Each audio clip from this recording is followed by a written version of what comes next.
On the ground, it's Marks. Not much happening there, just a short gain. Tackle made at the 49-yard line. 1 yard gain brings up 2nd and 9. From just across the midfield stripe, here's 2nd and 9.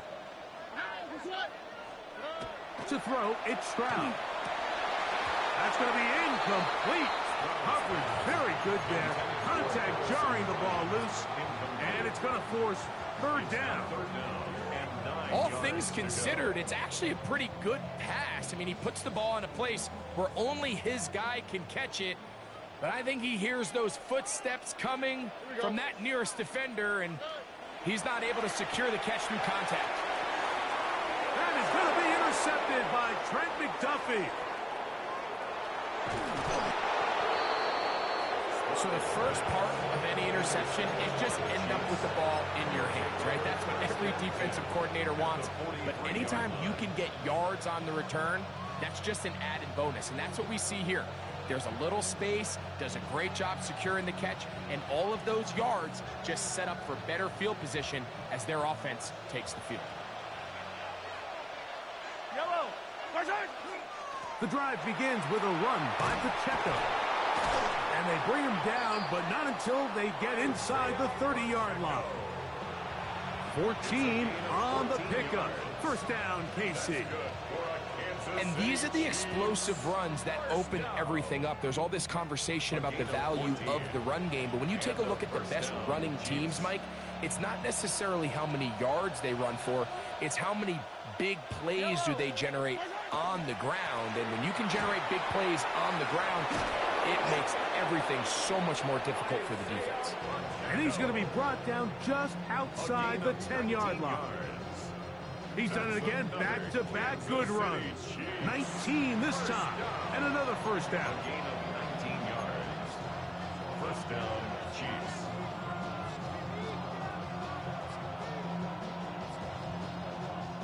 So not quite 1st and goal. It's 1st and 10. They're pretty close. A give here to Pacheco.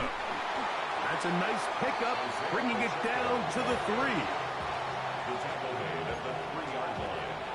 A 7-yard pickup brings up 2nd and 3. 2 minutes to play. 1st half, all tied at 7. Greg and I, back from Houston in a moment.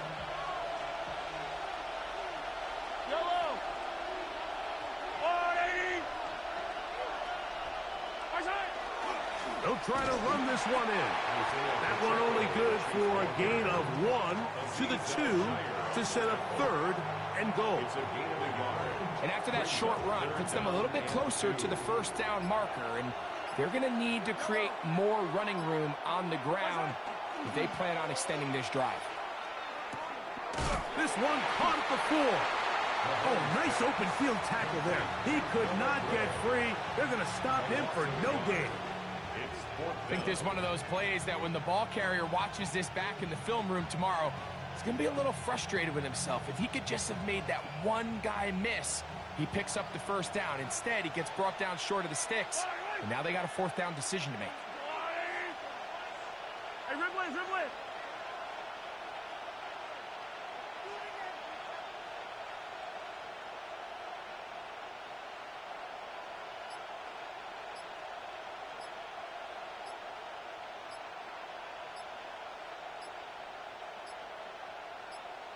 Now the Chiefs going to call the first of their timeouts.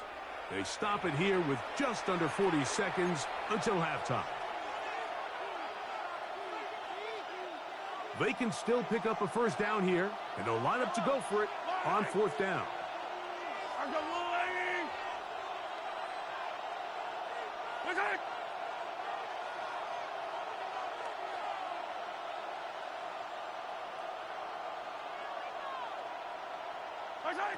Now Mahomes. And this will pay off. It is caught. Xavier Worthy. Touchdown, KC. You know, Mike, I think we're going to see a lot of this, and you know why? It's the new kickoff rule. So think about it. In the old days, you'd kick a field goal, you'd kick a touchback, and your opponent would have the ball on the 20. You didn't give up as much field position, but you only got 3 points. Nowadays, you go for 3 points and you kick a touchback, they get the ball on the 35. It's almost 30 yards of field position. You're just better off going for touchdowns when you get in here tight. 14, Texans 7. Harrison Butker at a kickoff. Still a little time. Final minute of this first half. We'll see if they can do anything with this kickoff that is coming their way. Here's Tremon Smith on the return. He'll work his way across the 25-yard line. The Texans take over first and 10 at their own 26-yard line.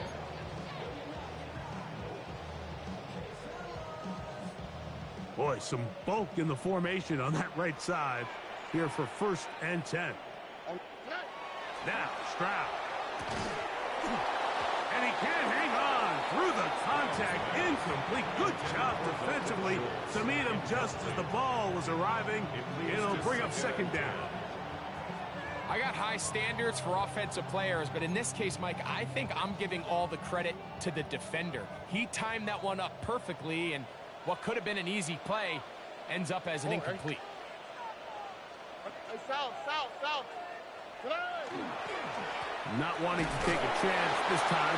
He'll keep this one on the ground. And that one shut down pretty quickly. He'll get back to the line of scrimmage. And that's it. Now KC going to use the second of their timeouts. They'll stop the clock. 24 seconds to go until halftime. 3rd and 10.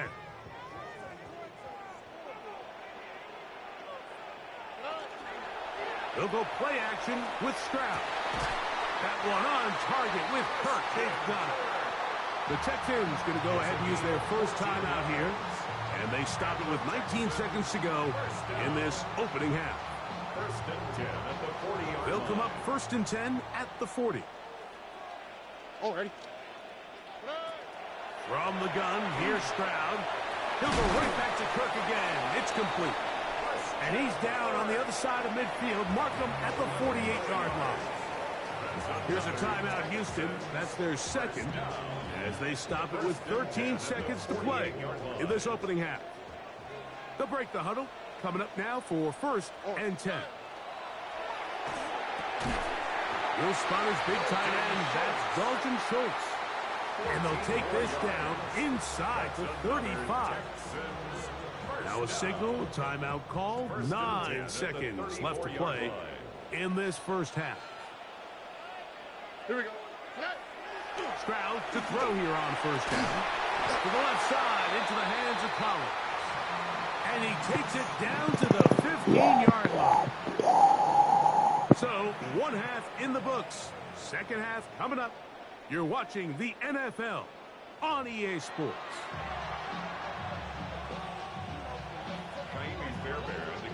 First half played out a bit as we expected. We'll see if there's a surprise coming up. Both teams set to go, and the second half is underway. And that one is through the back of the end zone. It is a touchback.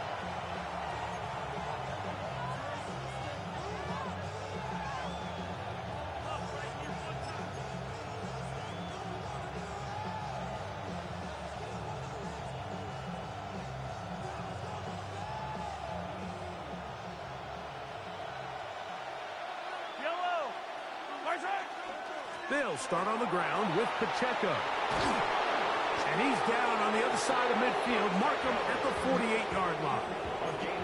They'll gain 17 on that one. A very quick first down. It's a gain of 17 yards. First down, Kansas City.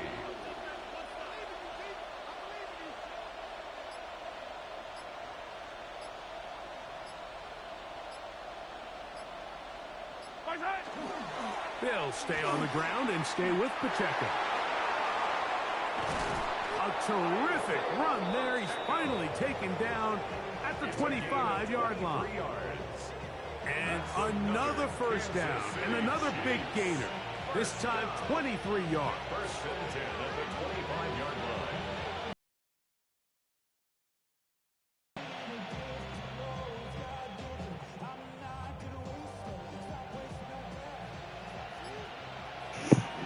suck.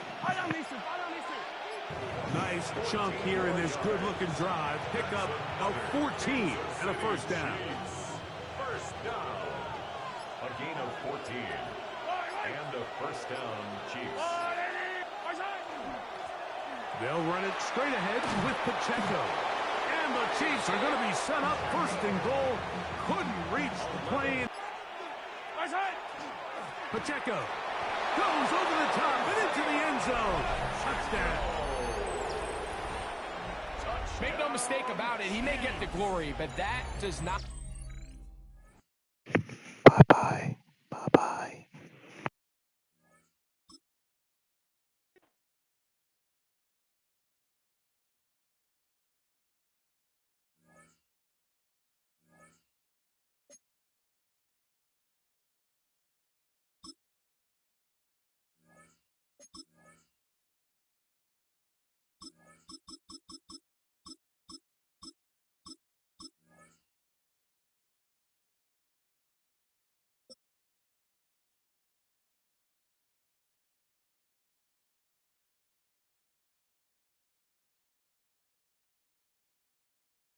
Just across I-25 from downtown Denver, the usual 76,000 fans have made their way to Philip Power Field at Mile High, the home of the Broncos.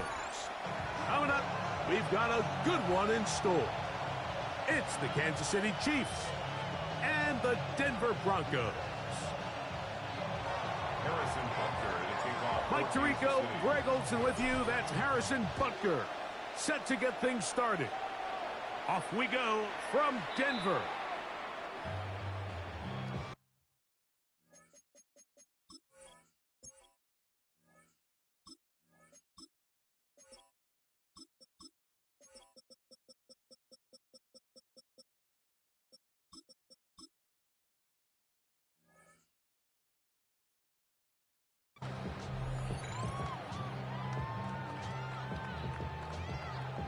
They go three tight ends here on 1st and 10. A run with the Central Florida product, R.J. Harvey. He'll work his way forward for about 3 yards. Drew Tranquill up to make the tackle. It's now 2nd and 6. Here's a 2nd and 6. 39-yard line. From the shotgun, here's Nix. Got it into the hands of Mims. And they will bring him down on the other side of midfield. That'll be a gain of 20, much of it coming after the catch as they pick up the first down. 1st and 10 at the 40. These were the chunk plays they thought they could get here against this pass defense. They thought the passing game favored their offense in this matchup, and I think we can expect this to be the case the rest of the game. And no chance to turn and go. That one good for just a couple. Brings up 2nd and 8. A bit of a quick hitter here, and what you're hoping for, Mike, is that the defense can't react quickly enough because the ball's coming out so hot. But they knew it was coming, and they end up holding them to just a short gain.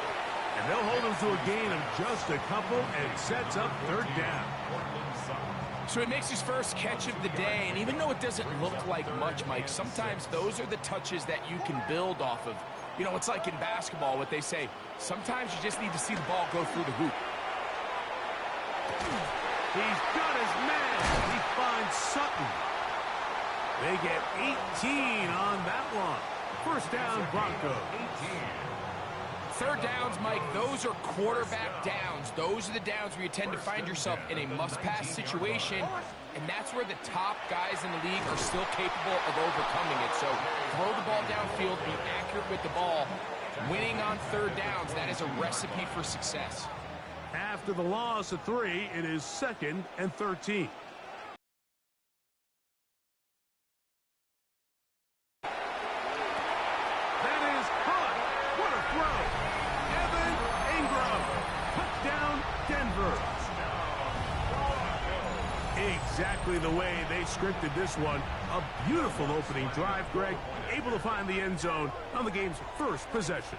And, Mike, the word that comes to mind looking at that drive is execution, and that's exactly what they talked about all week long. They wanted to come out early in this game and establish an early rhythm, and that's exactly what they did with that touchdown drive. Brown now to return it. Oh, he's got room past the 30. And a solid run back there. He'll get this out past the 30-yard line. At their own 32-yard line.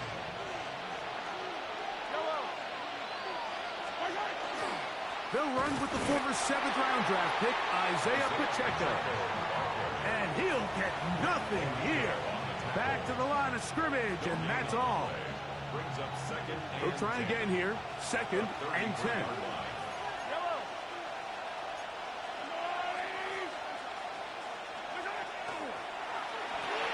Mahomes going to fire quickly to Worthy. He's taken down, but just shy of midfield. A fresh set of downs to work with. It is 1st down and 10. Kansas City Chiefs. First down. Throwing from the gun. Here's Patrick. He'll get that complete to Isaiah Pacheco. And he's taken down on what should be the final play of this first quarter. Brings up 2nd and 5. At the Broncos' 47-yard So line. after one, it's the Broncos with the early lead. Greg and I back in Denver in just a moment. Ball on the 47-yard line. Here's 2nd and 5. A handoff to Pacheco. He'll get about 3, and that's going to lead to 3rd down. It's going to be 3rd. They need 1. That's a gain of 3. It's 3rd and 1. From the shotgun, it's Mahomes. To the left side in the hands of Rice. And it looks like he's going to have the 1st down. The defense was right there, but a gain of 2. Good enough for the 1st down. Out to his right. And they're going to get to him and take him down. Taken back to the other side of midfield. Jonathan Cooper able to stay with the quarterback. He runs him down for a loss of 9. Work to do now as they come up on 2nd and long. Throwing now, Mahomes. That's over the middle and intercepted. Picked off by Talanoa Hufanga. And his offense is going to be all set up with a short field and a chance to extend their lead. The Broncos take over 1st and 10 at the 41-yard line. On 1st down, it's Harvey. And he's brought down after a gain of a couple. Harvey, the ball carrier. Tackle made at the 38-yard line. It's a pickup of 3. Brings up 2nd and 7. From the 38 now, here's 2nd down and 7.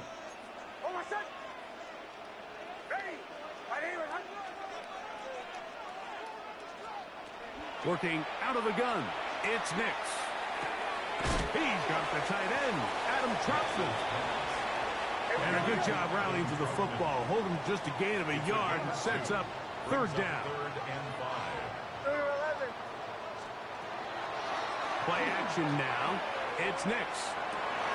That'll be intercepted. Picked off by Jalen Watson. And the Chiefs will take over at their own 14-yard line.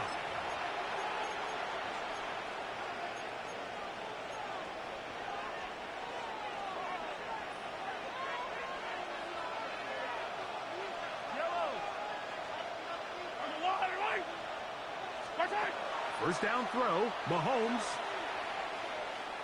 A hit as he throws there. It's going to wind up incomplete. The pressure got to him that time, and it'll set up 2nd down. You know, it's hard to speculate, Mike. We sit up here and we try to just interpret and assume what's going on in the minds of the players and the minds of the coaches, but they seem to me to be a little bit rattled. All these negative plays have really started to pile up in the first half. He's got to settle down, have some more efficiency on these early downs, and get his offense into some sort of rhythm. Well, he's brought down. That pass is going to pick up 4 and bring up 3rd down. And it's 3rd down. Mahomes back.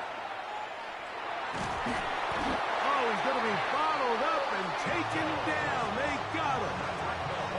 The defensive coaches, they preached all week, Mike. They have to have relentless pursuit of this quarterback when he tries to extend the play. So often it results in a great play for the offense and a big pickup. This time, because of that pursuit, it leads to a big loss.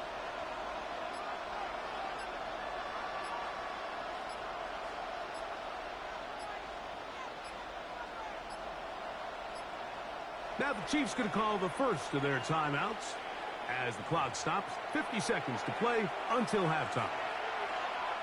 On fourth down, it's Matt Araiza to punt for KC. And back deep is Marvin Mims. Returnable from the 17. And this winds up a very nice return. He's able to get up past the 40-yard line. First and 10 at their own 41-yard line.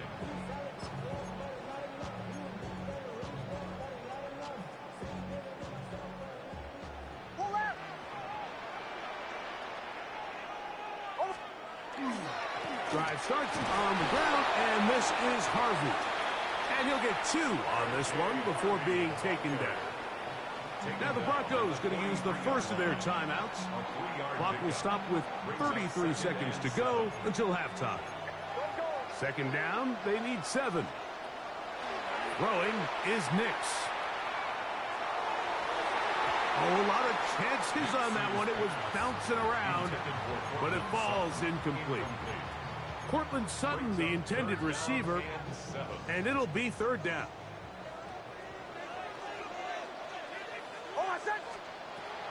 Throwing, Nix. That's over the middle and taken in. He's got it. And he's taken down inside the opponent's 35. That's good for Broncos. First down. A first down throw for Nix. To the left side, into the hands of Franklin. And they bring him down inside the 25-yard line. Now whistles. Timeout. 3 seconds left in this first half. On now, it's Will Lutz to try the field goal. Now KC going to use the second of their timeouts. They'll be disappointed there after giving up the first down.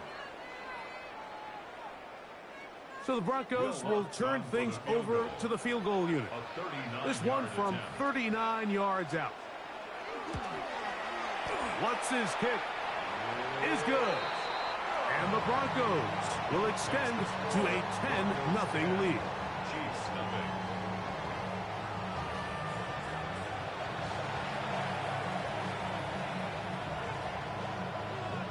Will Lutz to kick off for the Broncos.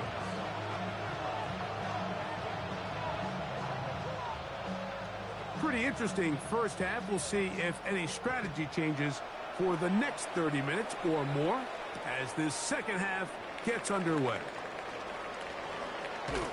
He'll get this up to the 28-yard line. Nice place for the drive to start. Chiefs take over first and 10 at their own 28-yard line.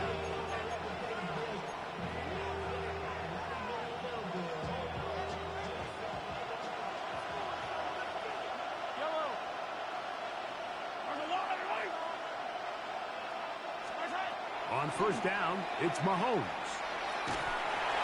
And he just does get that one away. He was being chased down, forced the awkward throw. Maybe he's fortunate that all it is an incompletion. I think he knew in the back of his head, Mike, he had to get rid of this ball a little sooner than he would have liked. And with that pressure getting there in a hurry, it just ends up being a wasted down. Looking down the field there, but it falls incomplete. And the defender does such a good job, Mike, not only putting himself in position to make the play, but how often do we see guys that are there and they just can't quite make it? In this case, he's there, knocks the ball down, really nice play. He's going to let this one go for Worthy. And that is incomplete. He was trying to get it to Xavier Worthy there. And it's going to lead to fourth down. On comes the Chiefs punter, as he's on to punt for the second straight drive. And this will go down as a punt inside the 20 as it continues out of bounds. At their own 16-yard line.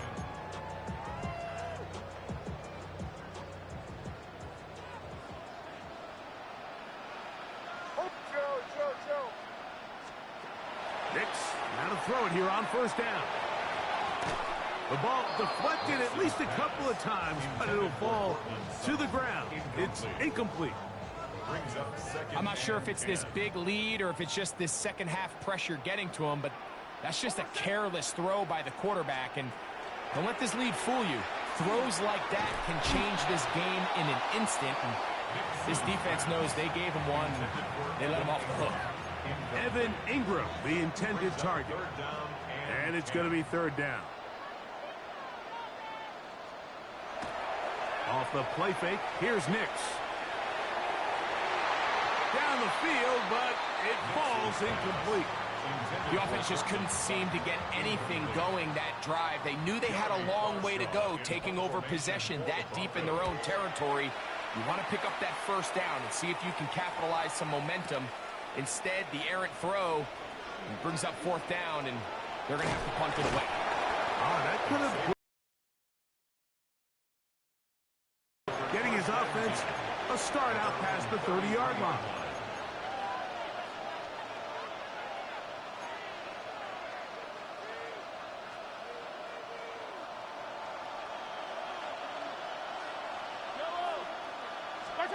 On first and 10, it's Mahomes.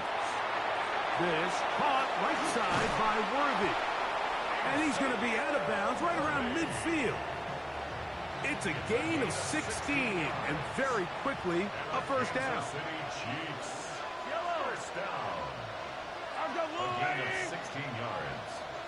First down, Chiefs. A first down throw for Mahomes. That's into the hands of Worthy once again. Down the left sideline. And he will go all the way. Xavier Worthy. Touchdown, Kansas City. A terrific job all the way around, especially after the catch, Greg, to take it to the end zone for a touchdown. I'm just so impressed by the acceleration of this receiver, Mike. He catches what is a short pass, and he's able to turn it up the field and take it all the way for 6. That is an impressive play, run after catch. His kick is good. Makes the score Broncos 10, Chiefs 7.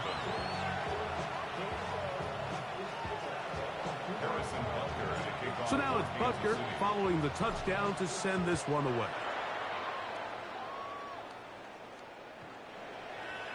The Broncos take over first and 10 at their own 35-yard line.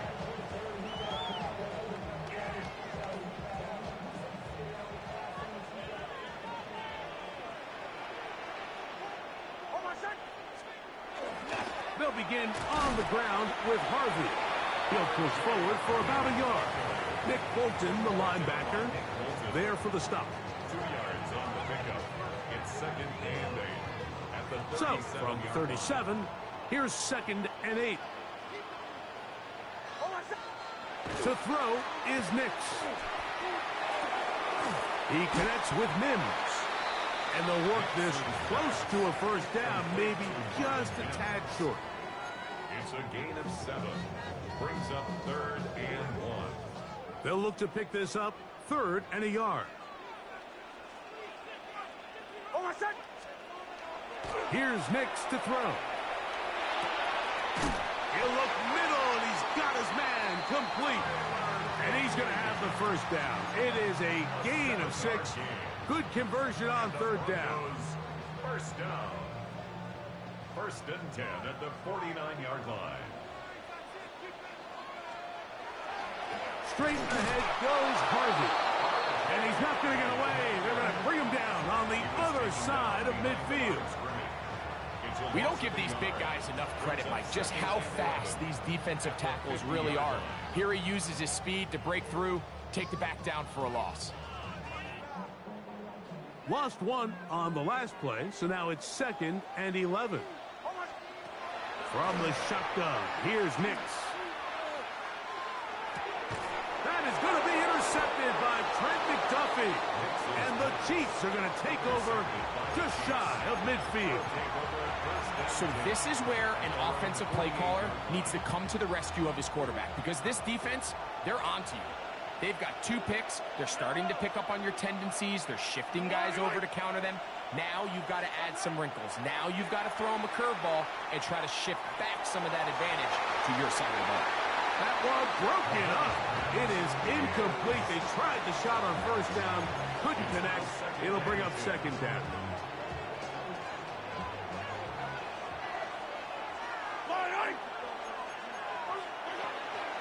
They're going to run out of the gun with Pacheco. They'll get this across midfield down to the 48. P.J. Watt up to make the tackle. It's a gain of 4. Brings up 3rd and 6. 3rd and 6.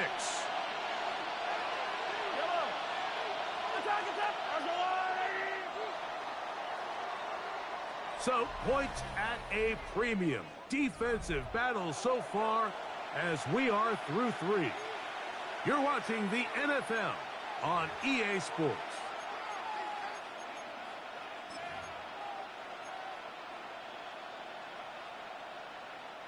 Big play coming up. This is 3rd down. Out of the gun, here's Mahomes. He's got his tight end. It's Kelsey. He's going to be out of bounds inside the 40-yard line. Just his first catch. They have held him in check so far, but that one gives him a first down. On first down, they'll go with an option right. And this defense not fooled by the option. They stick with the running back, and they get him down for no gain.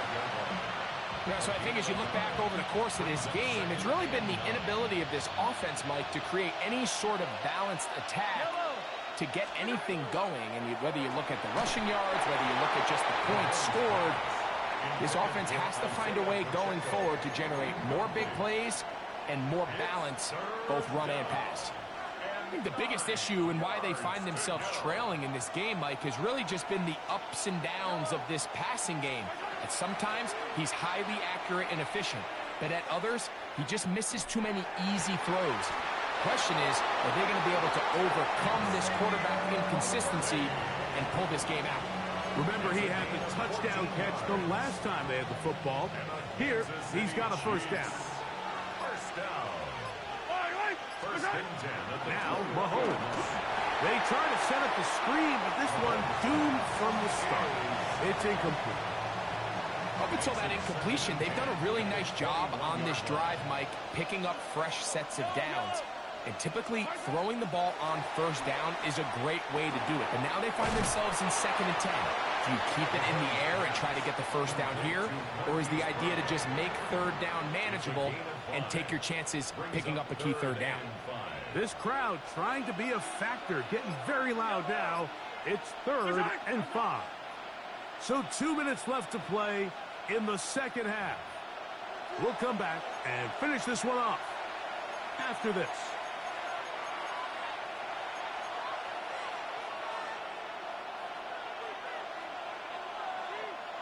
And the crowd a major factor now as we get to 3rd down.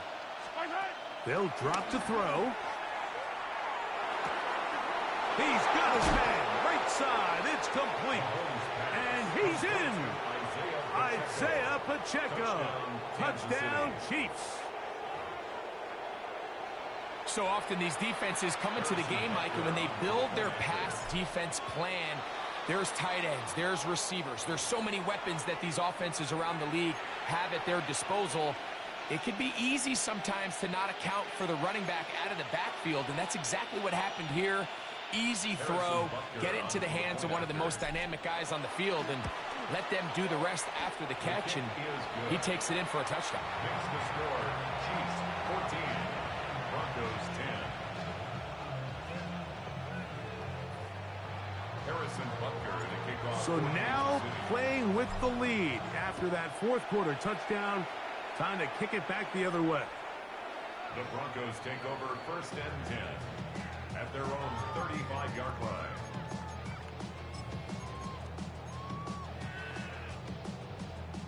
Here's 1st and 10. Back to throw is Nix. That one pinballs around, but it is incomplete. This is one of those situations that plays directly into the hands of the defense because think, like, they know this offense has to be one-dimensional. This has to be a pass. So what do? They bring in extra defensive backs. They clog up the back end. And at the end of the day, there's just nowhere for the offense to go with the ball. Great job there defensively separating the man from the ball. And this is the moments of the game where you need your best players to step up. And this guy's showing what he's capable of doing in the game's critical moment. Now, a big third down.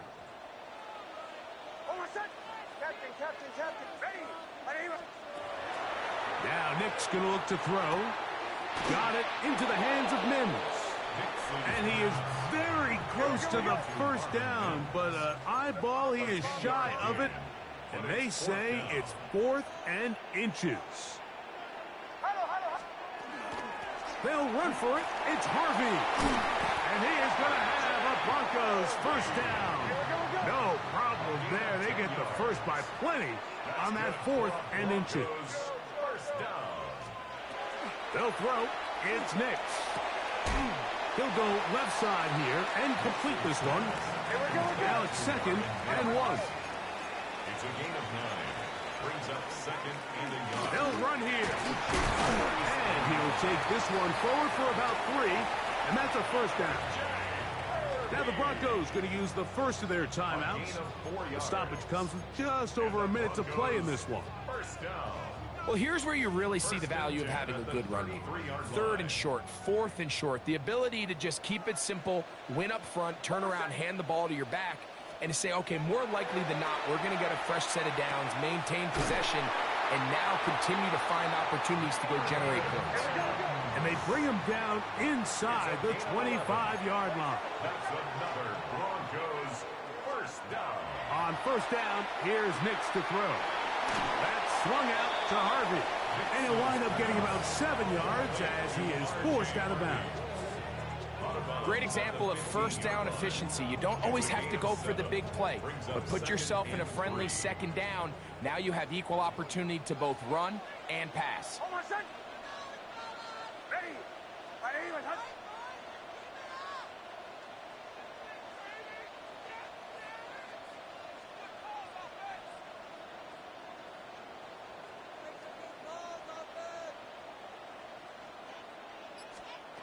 Second down. Nix. This one caught at the 4. And this is a touchdown. They were not going to be denied, and they have taken the lead here in the final minute of play. Mike, we used to have a saying that it was the responsibility of the receiver to run the route through the eyes of the quarterback. And I think this is a great example here. 2 guys clearly on the same page. Quarterback expected his target to be in a certain place at a certain time. He's there, ball's delivered accurately. He's able to pick up the rest with his legs, and that's a big-time connection for the touchdown. An important extra point up and good, so the lead is 3 here in the late stages of the game. Chiefs 14. So the kickoff team out there one final time in the final minute as they kick it away. Here comes Worthy to return. He'll be brought down right around the 25-yard line. At their own 25-yard line.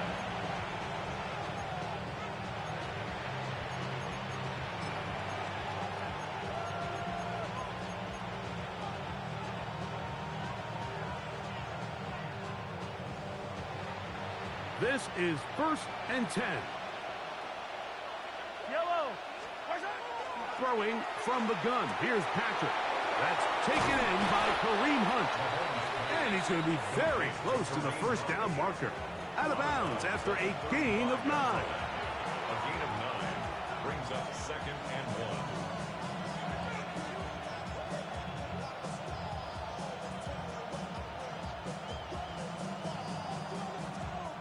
1. Here comes 2nd down.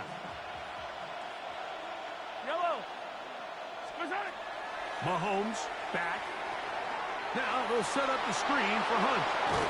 And they'll whistle him down, but not before he picks up a first down after a gain of 7. That's good for the Kansas City Chiefs.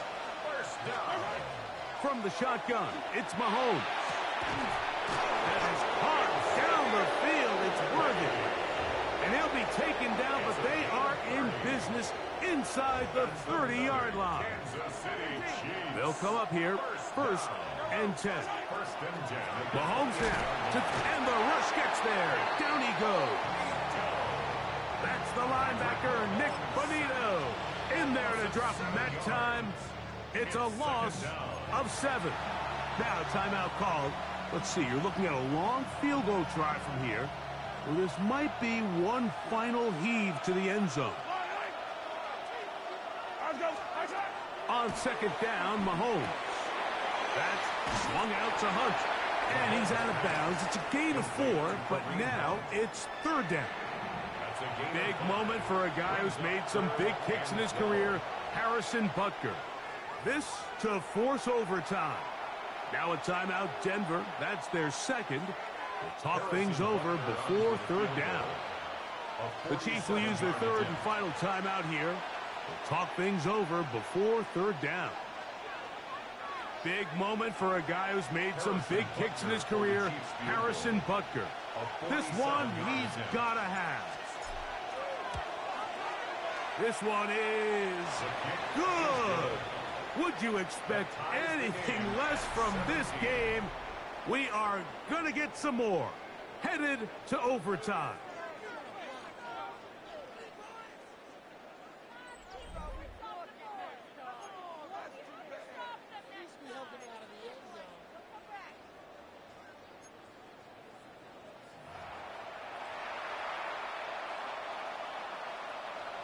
Harrison Butker to kick off. 4 quarters could not determine a winner. We get back underway here in overtime. On the return, here comes Marvin Mims. Yeah, and they'll bring him down just shy of the 30-yard line. The Broncos take over first and 10 at their own 29-yard line.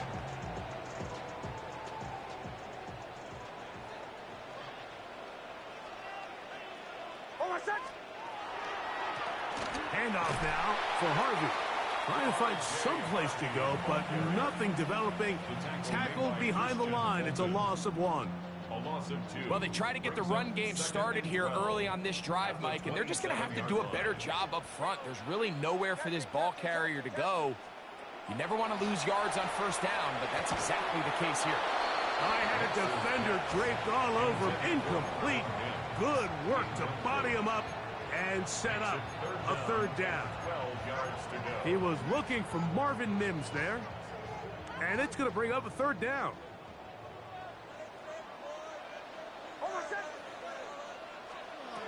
Working out of the gun, it's Nix. And on third down, that ball incomplete. I think as the offense comes to the sideline now, the quarterback and his wide receivers need to get together and say, hey, guys, what are you seeing out there? How can we find some open targets? Because on that last down, there was nowhere to go with the ball. And that's going to bounce out of bounds, giving them a short field to work with here.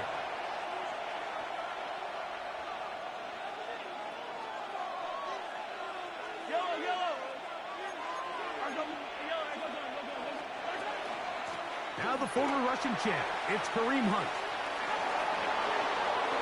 Down the sideline, inside the 25. And he's into the end zone. Touchdown, KC.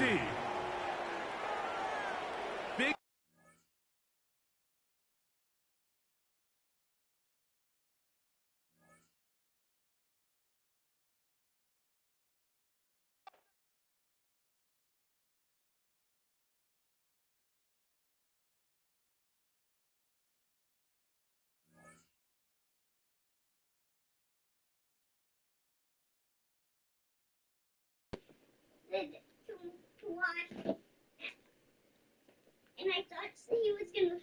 I didn't think he was gonna quit, so I just wanted to watch.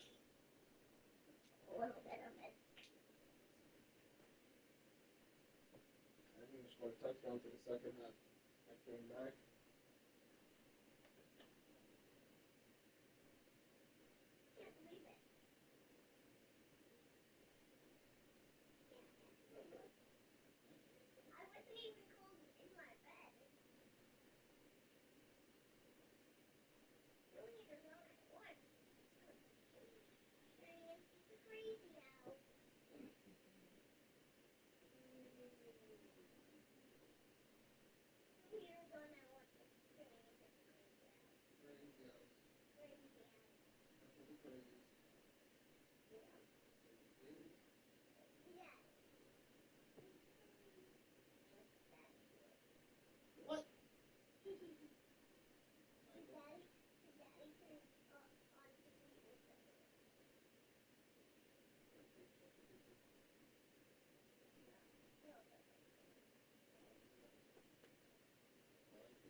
Oh, hang on, Daddy.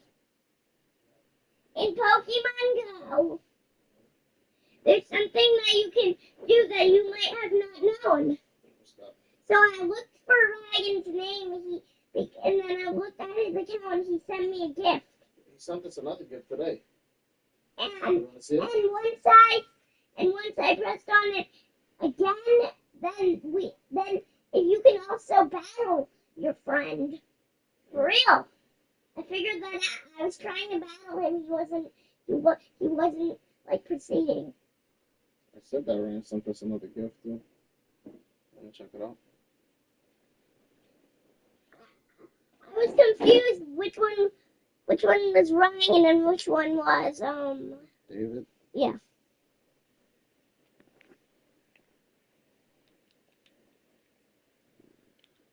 Yeah, but I thought that's the same account that I thought that was his.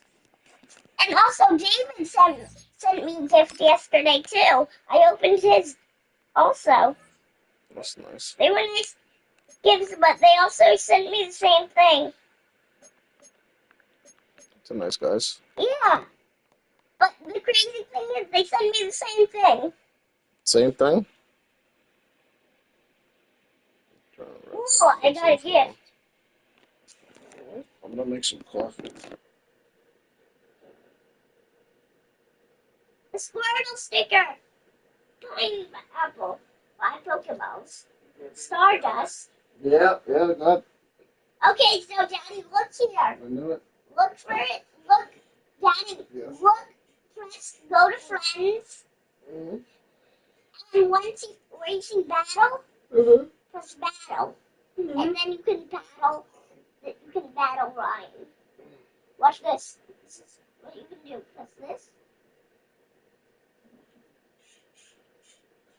Press Great Lake. Press battle, and then use the people. And then here, choose the people you want. I'm gonna choose a stamp one. The chocolate heater? Coffee heater, something like that. Oh, no, the coffee's not so I'm done. Use this party.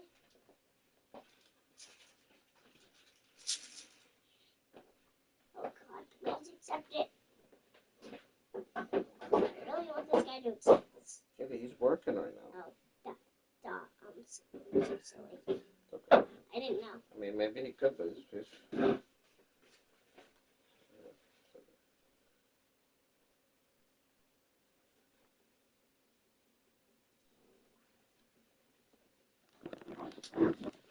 Oh, great Caterpie! Oh, this Caterpie's only 10. I can catch him with a Pokeball. Go in. I promise you, only one. Regular coffee. Oh, I can evolve this guy into a Metapod! Daddy, I can evolve Caterpie into Metapod. Watch.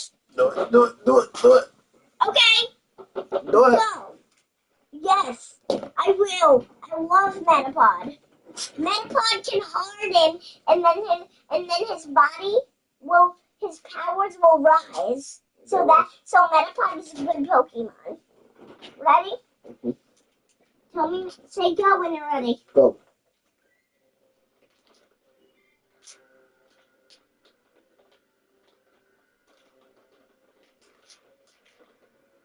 It's so cool to watch.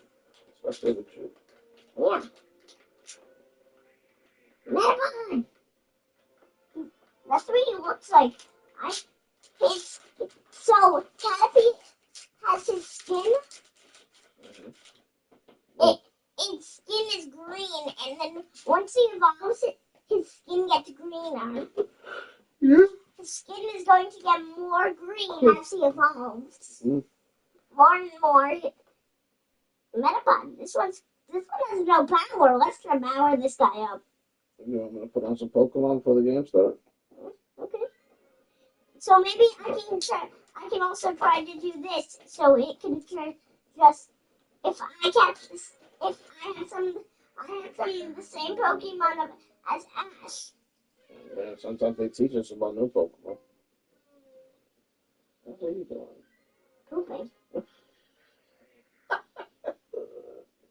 Yeah, Uncle Carlos went on a airplane. Ooh, look at this guy. Matter of fact, he's probably halfway there already. This guy's dying. Look, I need him. I don't even think Ash can catch this guy. But I already have one of these. There you go. And I want to catch another one. So, ta-ta. Go in. Ta-ta. It was easy for me, the other one. I mean, actually, I think the other one, I had to try like 32 times. Mm-hmm. Really? Yeah, and I didn't even run out of Pokeballs.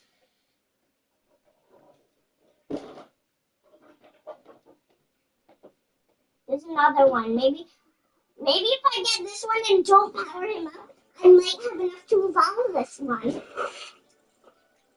I can't hear it. I'm sorry. What's going on?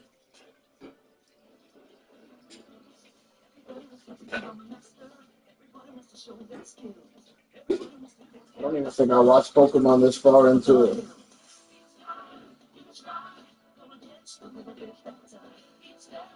What? No, only if you don't catch him in too many catches. Oh, he doesn't just run away? He doesn't just run away yet. Daddy parked the car in a good spot on Gates. Watch this, he's gonna go in. Oh, he broke out. Oh, I'm so sorry. Fernando.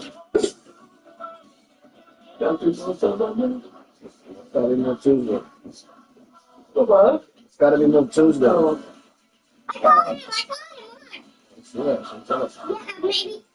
This is the JoJo League. This is the third season. After meeting some new Carlos said he thought you were a very smart girl. And you're very special. They're gonna miss you. Yeah. So I'm gonna tell you bye-bye. Gotta go back on the plane. You know where he lives? Louisiana. That's correct. You know what part of Louisiana? Bossier City, Shreveport. Like we live in Queens, New York City. Wait, what is it? Queens? Ridgewood, Queens, New York. That's the thing. See on this part? Yeah, sometimes she takes 5 hours. Right? Wait, it's the right answer though, right? Cool. Let's Chikorita. Sakina, thank you for you asking something pretty good. Chikorita.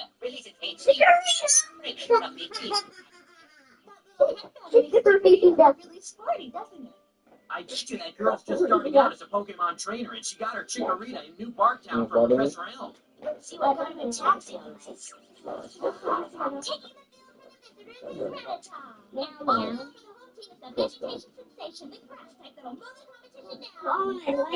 Why is there no gyms I can go to? Yeah, everyone seems to really want to do this gym. I mean, like a Pokemon gym. Where I can get some gifts. Long ago. Maybe. I just want to sit somewhere comfortable with you. Oh, okay. So we'll see you later.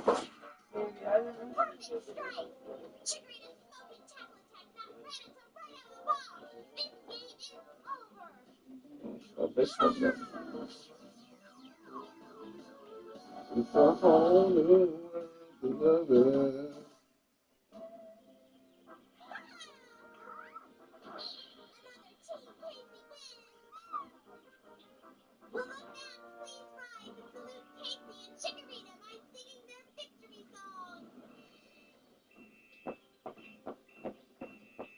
We all love a land, so there's no other team to stand. The player starts the field and electrify the game. They pitch and catch and run, so hit their baseball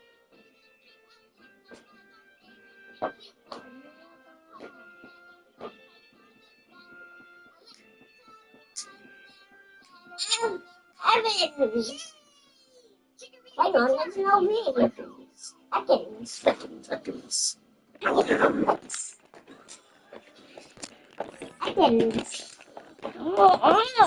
You made me waste one Pokeball. I did? Yeah. Only one.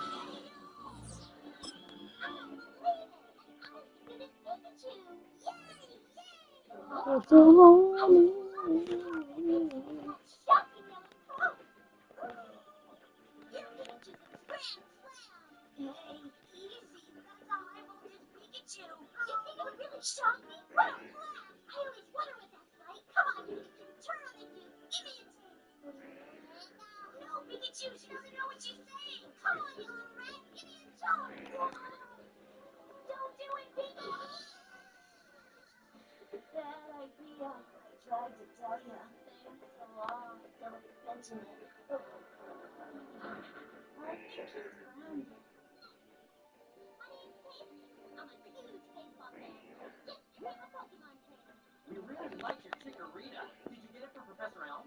See, I told you. I come from Palatown, and my name's Ash Ketchum. And my name's Brock. Everybody calls me Misty. Pleased to make your acquaintance. Oh, I'm just crazy about yellow Pokemon, especially with stripes. That's why I think your Pikachu's so adorable. But the Pokemon I want more than anything in the world is Electabuzz. Someday I might even have a whole team of beautiful yellow Pokemon, all of them with stripes. How come you like yellow and striped Pokemon so much, Casey? My family's from I call that goodness. 3 generations. You mean the Electabuzz baseball team? That's right. An Electabuzz fan, huh? No wonder you're so full of energy. But don't the Electabuzz always finish in last place? This season's gonna be different. This season they're gonna win the series. No way. The Electabuzz will get creamed by teams like the Magikarp and the Starmie. You quit saying bad things about the Electabuzz. They're gonna beat everybody. The Electabuzz couldn't beat an egg. Oh yeah? And what about all the great hitters that are on the Electabuzz? Those guys aren't hitters. I've seen better swings on a playground. We're gonna settle this argument with a Pokemon battle. Nobody gets away with insulting my favorite team. But you don't stand a chance against me. I'm an experienced trainer. I don't care how experienced you are. Nobody makes fun of the team my family roots for, especially a little whip who knows zero about baseball and even less about Pokemon. All right, you're on. Well, it looks like we finally found somebody as stubborn and hot-headed as Ash. Let's have a 3-on-3 Pokemon battle. I won't have to use all my 3. She's new at this, Ash. Don't be too tough on her. But hurry up. We gotta get to Diamond City. Don't worry, Misty. It won't take me very long to win this one. Choose one, Casey. My first one's the last one I'm gonna need. Casey's ready to deliver the pitch.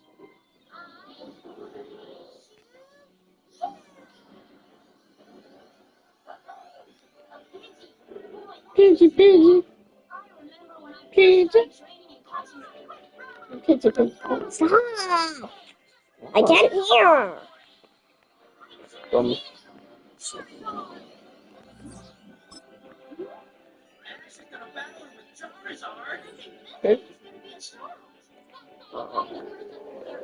Oh. Stop. What am I doing?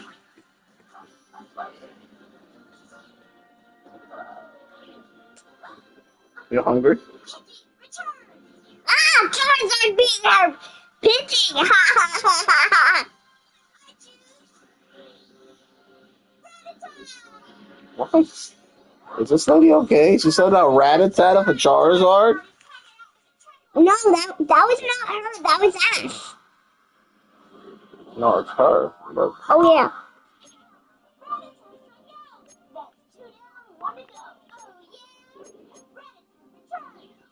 what? Don't jump.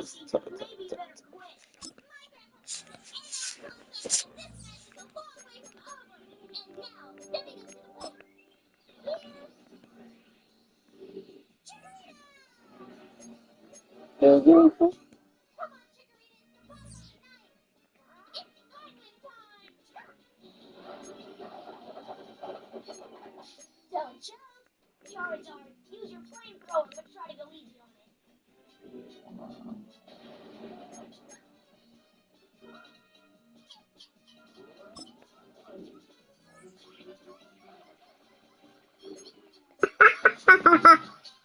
The Pokemon's on fire.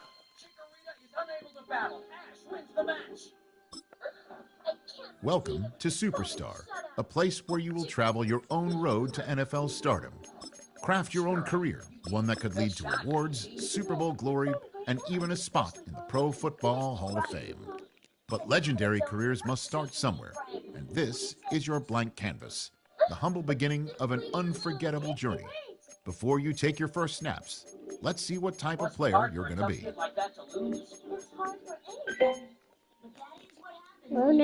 Oh. Let's stretch my elbow. Well, then don't scratch your elbow ever again in your life. Wait. You know you're always gonna be my baby, right? I know. Right? Even when you're Yes. even when Yes. you're big, Yes. big, Yes. you're gonna be my Yes. baby. Yes. Forever. I never. Mm-hmm.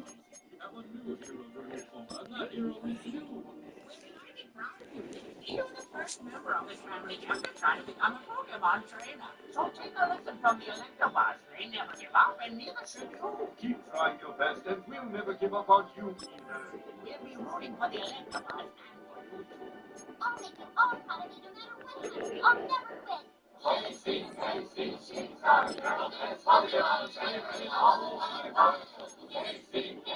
Well, win or lose, I am gonna make them proud of me. The Electabuzz don't give up, and I'm not gonna give up either. I'll keep trying. I'll try just as hard as the Electabuzz do, and nothing's gonna stop me. I made a promise. I'm gonna keep it. Spoken like a true Electabuzz fan. Just like that, you're bound to be victorious this time. Electabuzz, Electabuzz. Big living game like nobody's done. Everybody's cheering you if we go. Everybody loves Electabuzz. Electabuzz!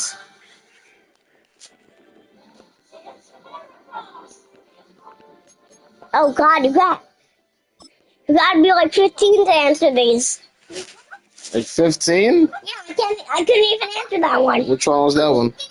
I forgot it. But I remember it was something that started with an H. Cheer up, he's beaten us a million times, but we're not late. Huh? Ooh. My friend means that you never had a chance against that no-good, conniving sneak of a trainer. You mean Ash is a cheater? A big one. but not speeds we are. Oh my god! This guy's small but super duper powerful! That's, Orikiro. Orikiro? He's so strong, but... She's so strong but so little, I could have just... Yeah. Also, Ashley never cheated on his man. Do it for all the other trainers ain't cheating. Do it for the other electabuzz. Yeah, that's the big shit.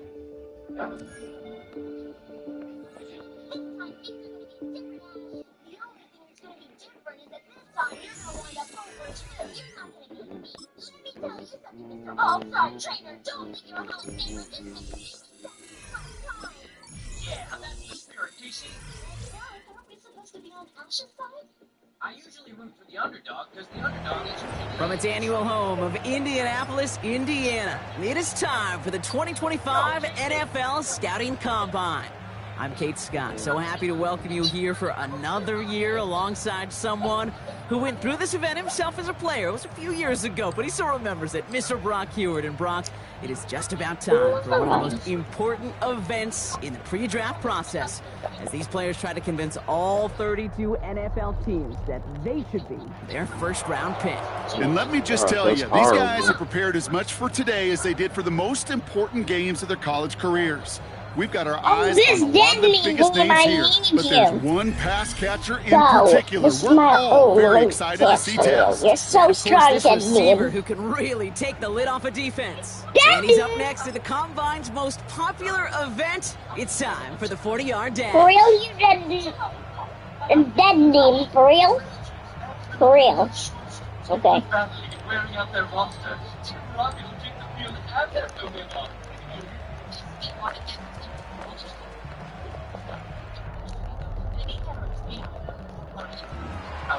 That time missed the mark. He said he wanted to run better than that, but that run was much closer to average than exceptional.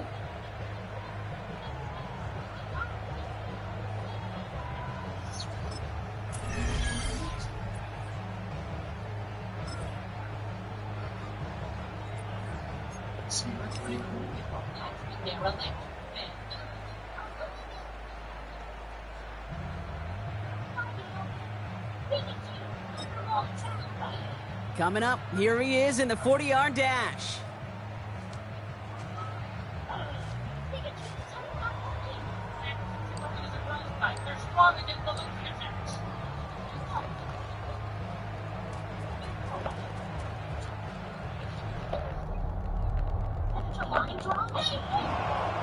Simply put, not a good time for him right there. Just didn't have the burst off the line or the long speed that he needed to.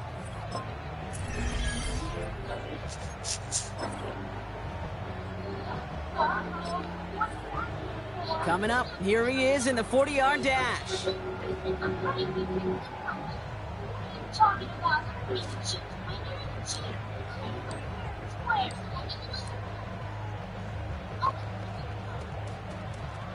What are you doing? What are you doing? That time missed the mark. He said he wanted to run better than that, but that run was much closer to average than exceptional. I can do it in 30 seconds. Coming up, here he is in the 40-yard dash.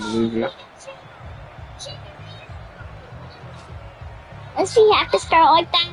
Yep.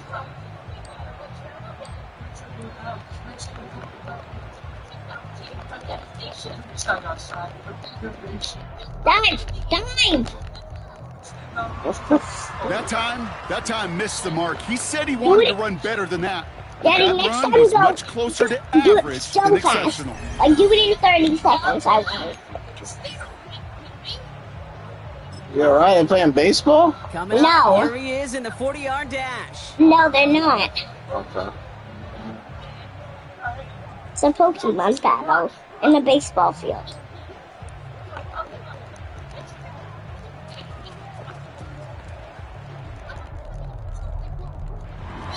There you go. We Now I did it expected him good. to test very well here, and he did not disappoint. That's one of the best times we'll Okay, see but do today. it in 30 seconds. Number one.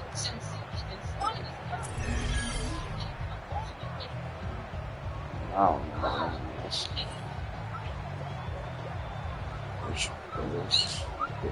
What's it? What do you want? What's a bench press?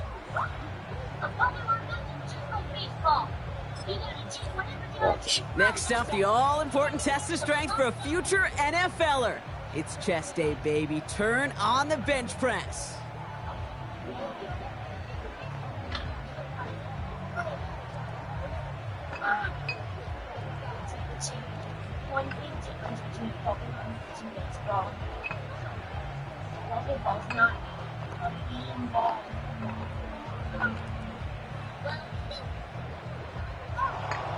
Well, we expected him to keep going for a while here. Bit of an early exit and underwhelming to say the least.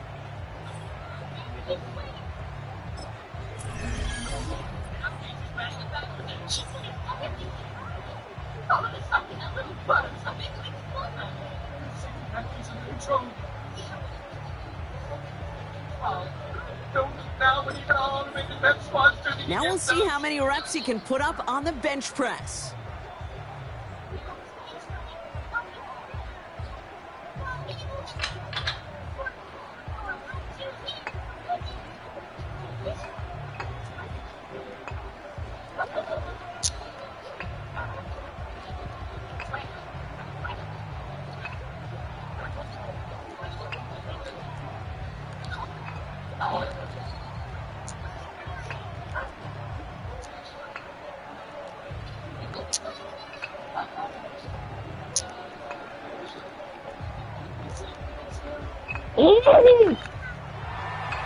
Somebody's a regular in that weight room. As those reps went up, eyes got wider.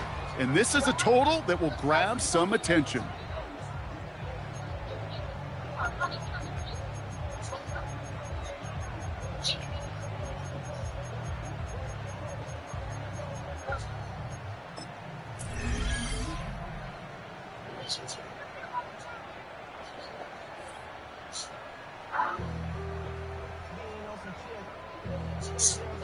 Watch, it's gonna stay on. Oh, it can't.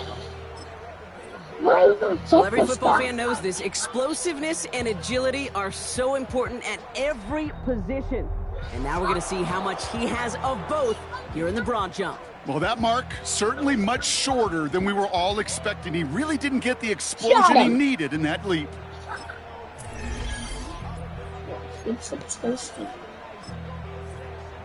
So now it's his turn at the broad jump.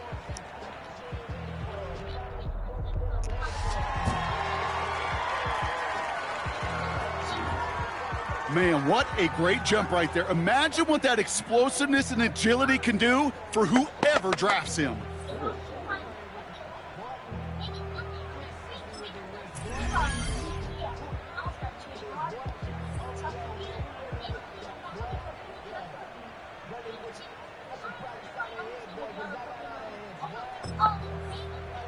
All right, it is time for the fastest event of the Combine. It's a showcase of how well you can change direction.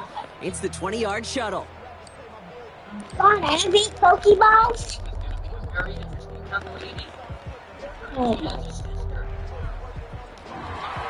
That is such an excellent mark right there, and there's no doubt that he's got the quickness and the change of direction to thrive on an NFL field.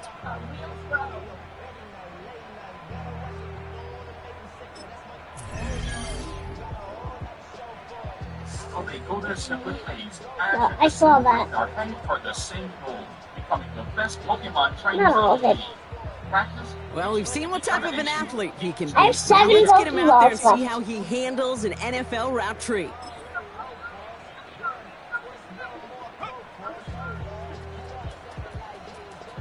What the heck is Pokemon Karaoke Mode?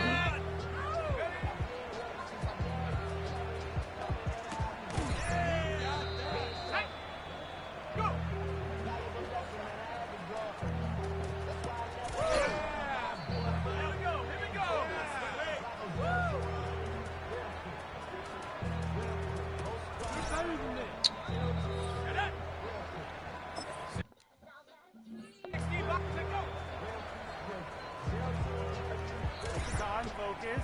Let's go.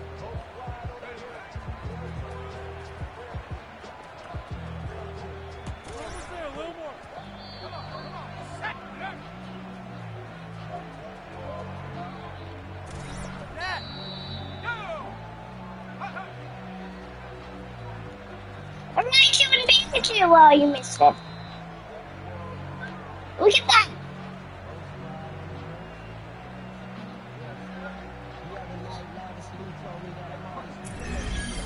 That was a tough showing for him. It really was Everybody a chance wants to be wow a in front master. of personnel from every team in the league. But this performance, Kate, this performance fell flat.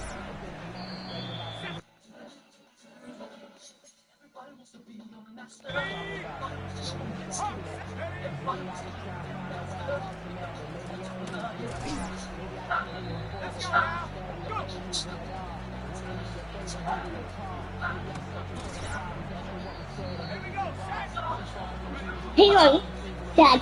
Yeah. Can I try? So I have to run there before he gets it? You have to run there. He's going to throw the ball to you in 3 seconds. Okay. So run to that circle. Which one? That circle right there. Press X and run there. I'm going to run to the circles first. I'm going to see 1, 2, 3. 1, 2, 1, 2, 3, go. 1, 2. Okay. Yeah, because I know Madden was made for kids. God. I'm trying.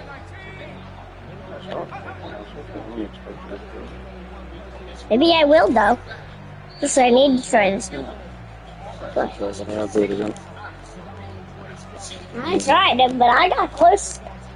Yeah, I know. That was a tough showing for him. Maybe I'll be it really able was a to chance involve to his wow focus. in front of I think personnel from he every involves team his in the league. focus. But this performance, Kate, this performance fell flat. Ponytail? Yeah. Because they both have long hair. The hair looks the same, say. Oh, yeah. And Vulpix is a basic. True. Oh, maybe I can help you.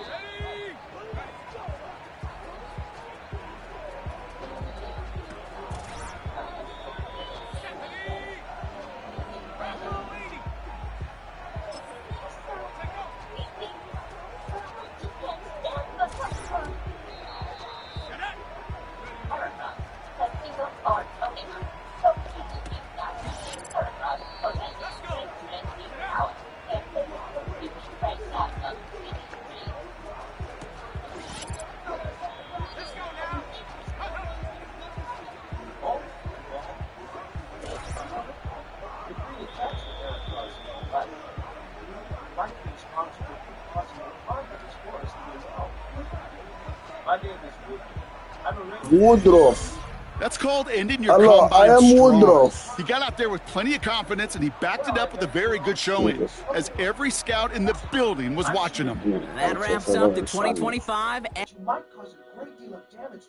love just sitting next to Lovey do stuff. Oh, I got a special spray. I got a hyper potion. I think I'll send that. I think I'll send the hyper potion to David. Mm-hmm. Yeah. Really? Yeah. They need the Heracross to start the sap flowing. The Heracross eat their fill, and the Butterfree lick the leftovers. Everybody eats, and everybody's happy. Well, I wouldn't be so sure about that. The Butterfree and the Heracross may be helping each other, and they're hurting the forest. Nature must be out of balance. I'm afraid the balance has been destroyed by dangerous bandit invaders. What kind of invaders are they? Pikachu senses something. Here they come! Oh yeah, I forgot. They're the invaders. If they're not stopped, they'll suck the whole forest bone dry. That's terrible.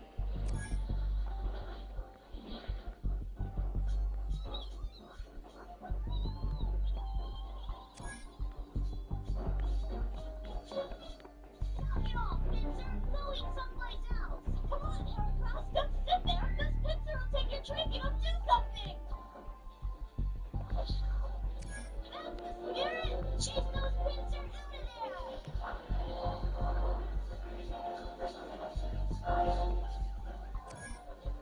Hang on, Daddy, I figured something out. So if you want a gym to be a Pokestop, watch this.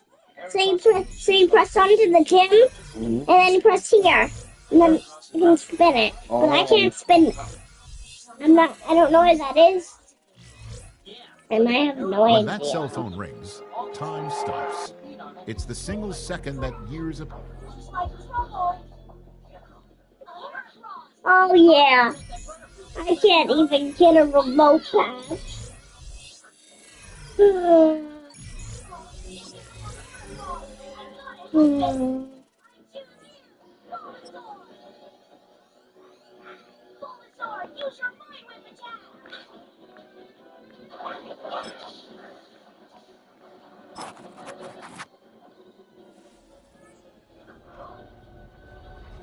Heracross is too exhausted to fly away. Quick, Ash! Heracross doesn't stand a chance against us!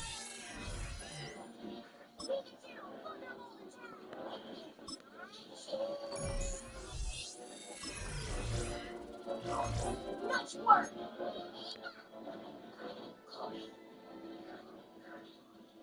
A root. Hey, did you get I'm glad to see you. I needed help with, you guessed it, research. But this isn't working like you do it all. Try joining a party. You might even make a new friend along the way.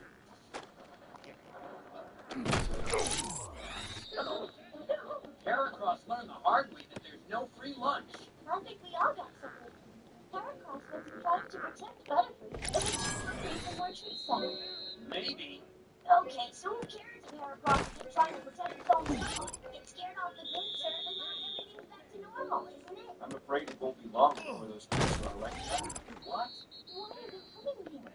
The pincer and the Heracross have always lived together in peace because they each have their own lives. But recently, something's been driving the pincer across the river from their borders and into Heracross territory.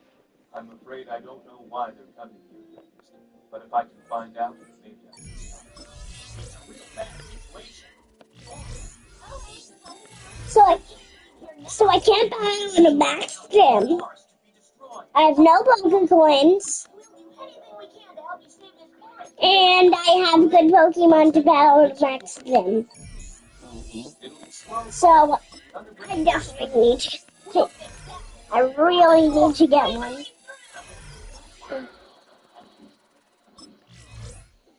I can't even go to the St. Mary's Church. You gotta walk over. Seneca Avenue train station. They open up another one? Yeah. Oh, but most of these hearts are at no fill. Well, that's a new station. Should we go?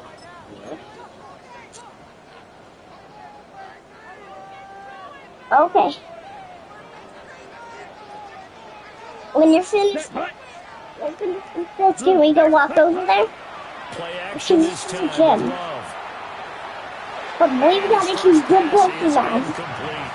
Oh, we have a Tauros. I can choose a Tauros against their Tauros. That gives them a quick chance to regroup. Right? Can I? I bet David and Ryan are impressed that we got a Pikachu. That's it. He's going to step out of bounds all the way down at the 30-yard line. It's a big play there for Green Bay. 45 yards. Here we go. To throw now. Here's Love. And this will be incomplete. Physical play on the football there, and it's second down. Incomplete. It's now 2nd and 10 at the 30-yard Yellow, line. zoom. Yellow, 43. Yellow, hey, red. Hey, go red. Go pink. Hey, green. Ready? They'll run right here with Jacobs. And the Reinforcements come in as they're going to stop him behind the line. 2 yards the loss, and now 3rd and 12. On 2-yard loss. We'll see what they have drawn up here. A little bit behind the line. 12 yards needed to gain a first down. And this is going to be incomplete. Intended for number 22. Incomplete. Results in a 4th down. Green Bay getting ready to go as they take the field. And last time they were able to churn some clock. They got the field goal, added on to their lead, but that was a drive that was so long, it should have ended in a touchdown. You know that's how they felt. And we'll both be headed to the airport after the game, but we probably should go to the post-game press conference because someone's going to ask the head coach about this drive, and he's going to profess that he was happy to get points, and we know that's not true. Okay, after this type of a drive, not getting a touchdown, a huge disappointment. And he'll be out of bounds just shy of the 40. Love. Short throw. He's got Kraft. So the completion good for 6 yards. And it'll be 2nd down. Ryan! It's a pickup of 6. Brings up 2nd and 4. Ready. Jets 36. Here's Jordan They're Love. thin. He finds his man, complete. That's Reed. And that's going to be another first down as the tackle made at the Jets' 17-yard line. A good pickup there of 20 yards. And look at So a nice 17 now, here's a 1st and 10. Maybe I can use this dead They nickname. will throw Dead again here name. with Jordan Love. And it's intercepted at the goal line. Danny And the Pokemon. Jets are going What? to take possession here at their own I said 16-yard stay line. in your Pokeball. At their own 16-yard line.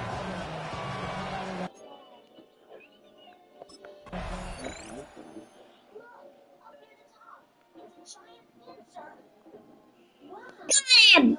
Maybe I can use this dead name. That's not some kind of robot that looks like It's a monster.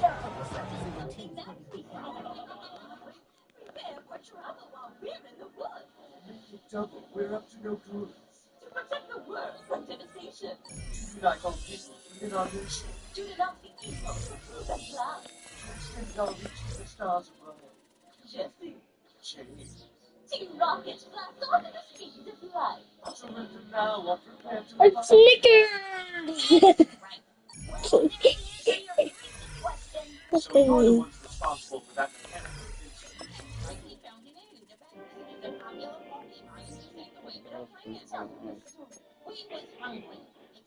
This Vulpix won't be out at night. Did you know Vulpixes are not out at night? I don't know. Yeah, this Vulpixes are, they are up in the daytime. We're in a jam. I'm too starving. Hey, that smell. This could be our breakfast. French toast. Or Belgian waffles. Follow me. It's coming from there.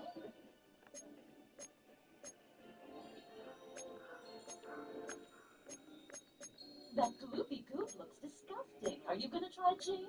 I'm not going to try it. Let me out try it. Hey, I like it. Meowby likes it. If I weren't so famished, I wouldn't even consider touching the sappy stuff. But how tasty! It's sweet and it's yummy. It tastes like honey. It's delicious and nutritious and it's free. This junk tastes better than maple syrup, if you ask me. You've just given me $1 million idea. What? I could use the $1 million. Can I have it back? No, it belongs to me. I'll open an exclusive pancake house, and instead of using maple syrup, I'll slap on the side. Then I'll have my own. Okay, Daddy, are you ready to walk to the Seneca Avenue train station? What are we gonna walk over there for? To battle in the gym. Are they okay?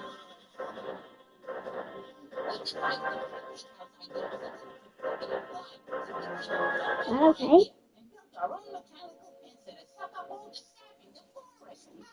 You gotta get that. Got it. Rocket song.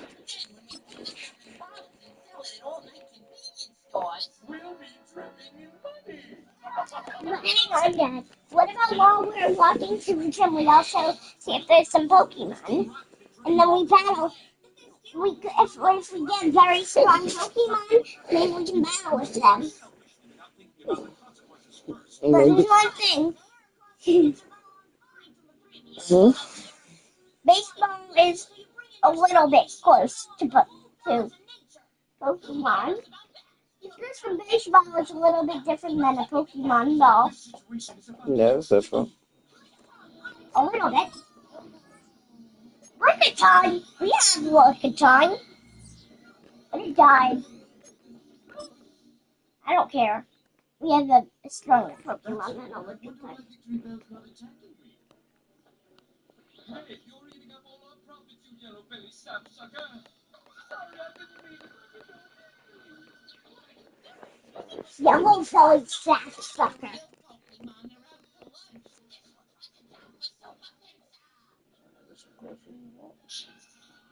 Okay, bring coffee for on the way, okay?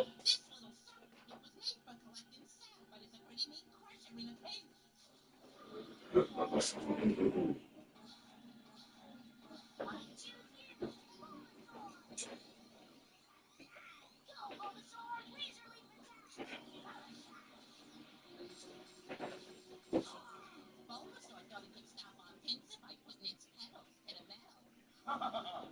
a good one.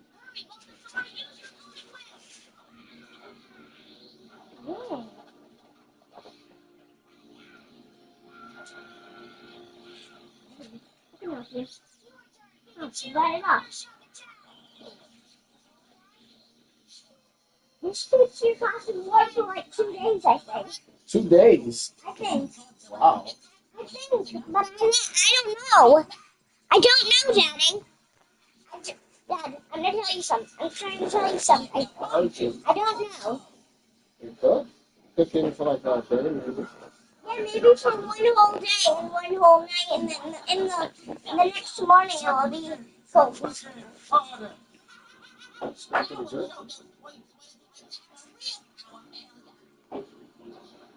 I'm thirsty.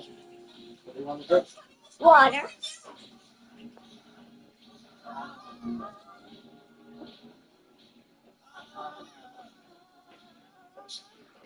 Actually, can I drink milk?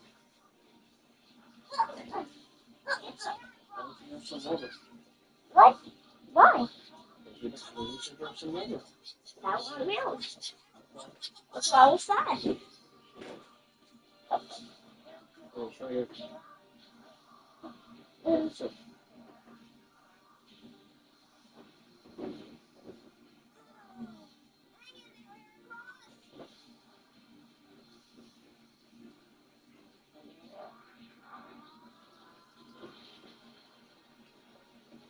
Keep pushing. You're doing great. I thought you needed all the bug-type Pokemon. Don't we get away with our hard-earned sack? I'm trying to. Get me that thing. Let me handle this decision.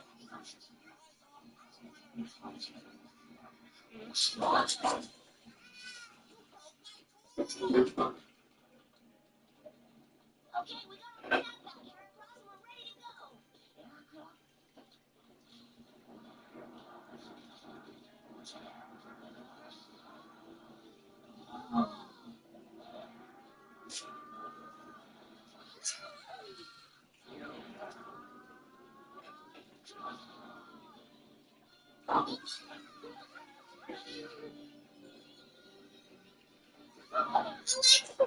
Johnny,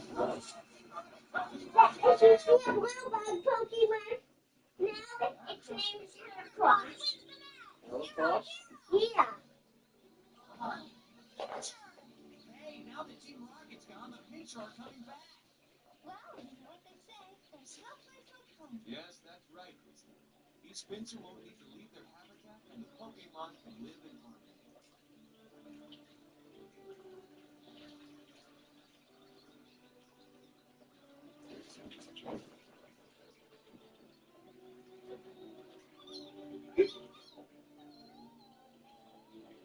Now we're going to Heracross and live in peace again here in their own forest. That's right, Ash. The trees are safe, the balance of nature's been restored, and things are back the way they should be.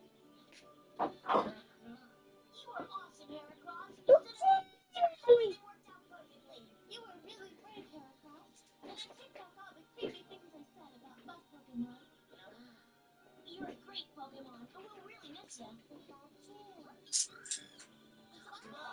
Thank you, and good luck on your Pokemon journey.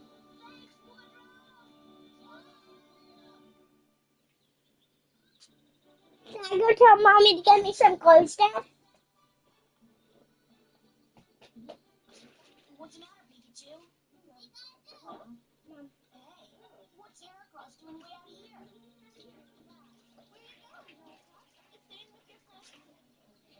I don't get it. What is it want? I don't know. You think maybe it wants to come along with us? Is that what you want, Heracross? Do you want to come and be with me? All right.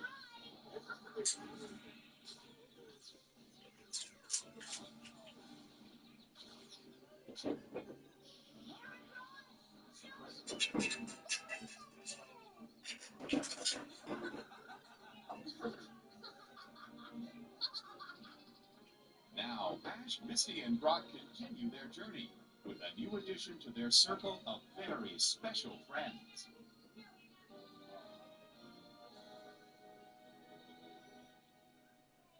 Get ready for Pokemon Karaoke Mon. Coming up next. Pokemon Karaoke Mon.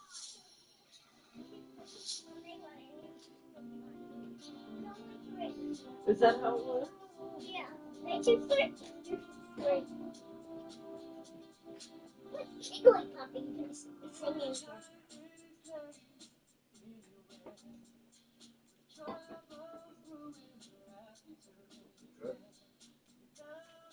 Oh, you like it?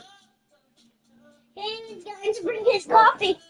Mom, can you just get me clothes? I know, that's what I was looking for, because a lot of the hot ones have like the flip top.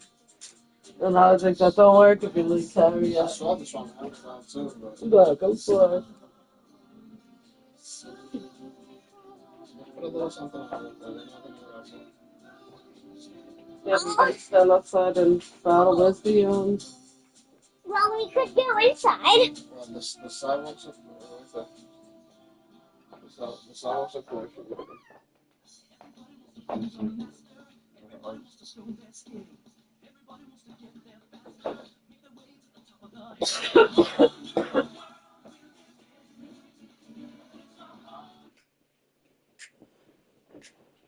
It's a whole new world. Daddy, this is a whole new season. This is season 4. Yeah, definitely playing with the Lion King. Isn't that Lion King the whole new world? No, it's Aladdin. yeah, we were listening to, I just can't wait to be king. Oh, yeah. There you go. You might like Aladdin, though. Aladdin goes about a genie. And the genie comes and makes wishes for Aladdin. The Sinnoh region, a breathtaking, awe-inspiring corner of the Pokemon world, complete with an amazing array of Pokemon. Yeah, thank you, whoever did that. Whoever did what? I don't believe in you, Lord. Just put it right over your pajamas. I know. Kind of. I don't really need a jacket, do I? Yes. Oh, God. Yes, it should do that. Oh. It's not even cold outside. Kaylee, how do you know if it's cold outside? Watch, I'm asking. Watch. Ziggy! Where's Ziggy? You gotta ask the other one. Where's Ziggy? I don't think he's plugged in. Because after that day, their Pokemon journey begins, complete with a new Pokemon as partner. Yeah, you could ask her. And this young lady, Dawn, is one of those people, as her 10th birthday has come and gone, and her Pokemon now waits in the Oh, that's very cold.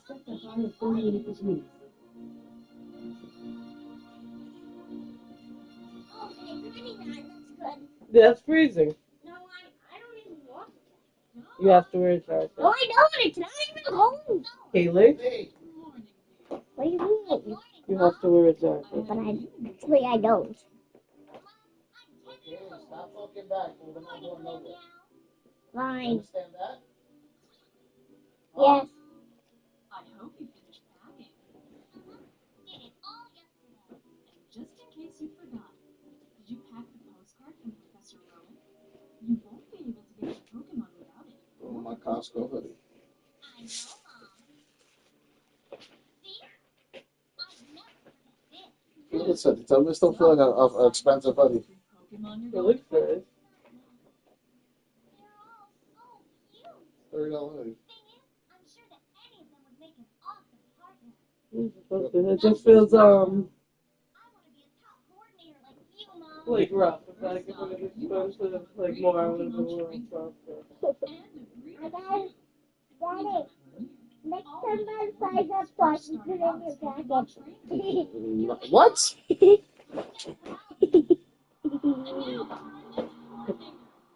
I told Daddy next time I have size up so I can fit in your jacket. Oh, yeah? Yeah. This is a medium.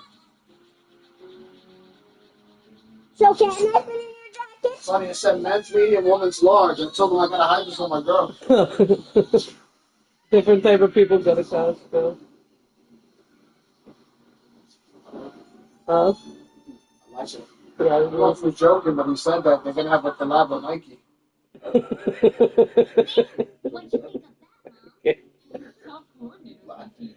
don't know, maybe it's true.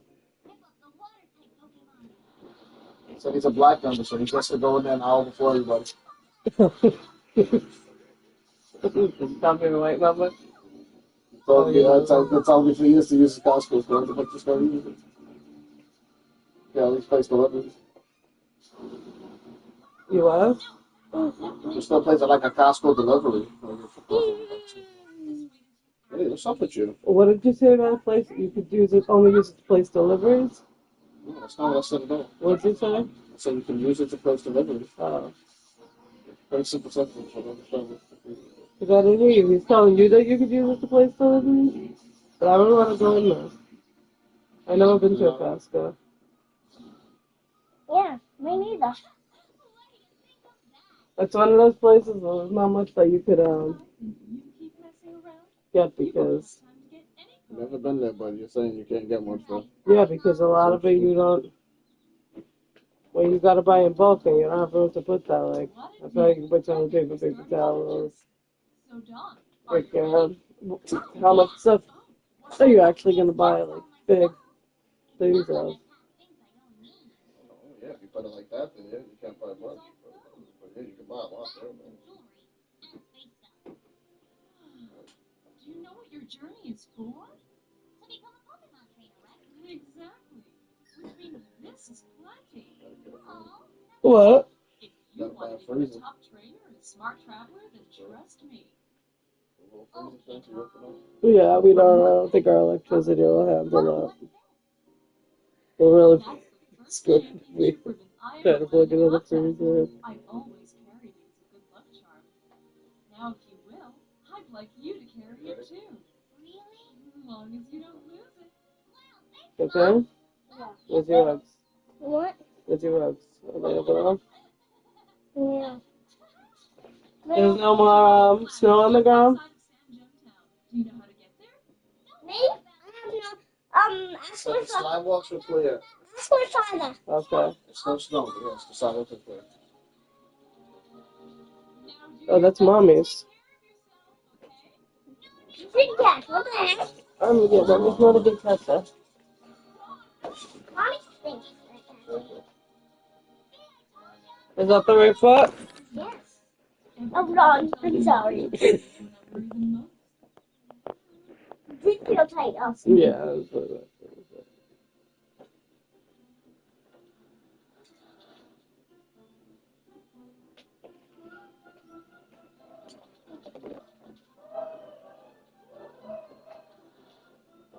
Got it. I'm gonna help you on that.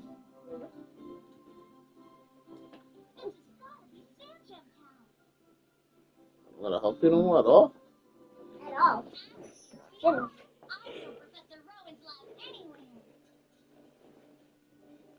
I like that. I have picture perfect, actually. Yeah, she really likes that one. Too. And it's dark blue, our favorite color. Yeah, look, I got the same one in black. That picture perfect also. How about the ones we have fit perfect, right? No matter about what size you are.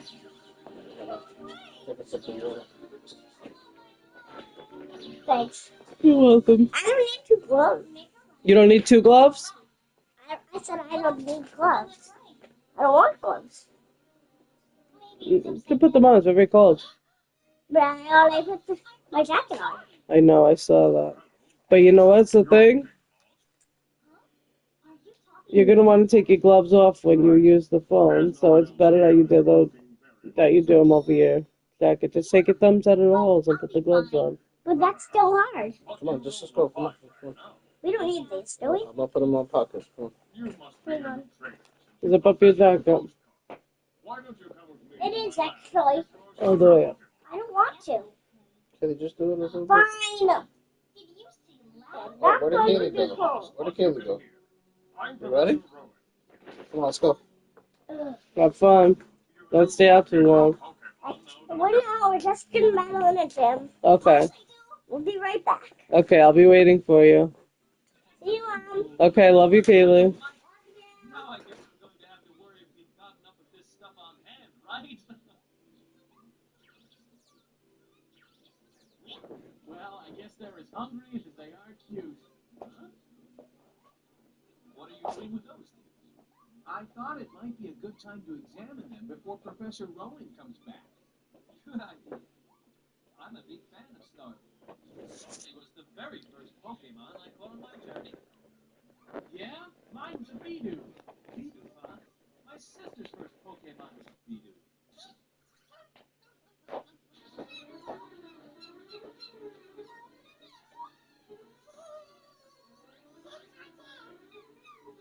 Huh? What's wrong?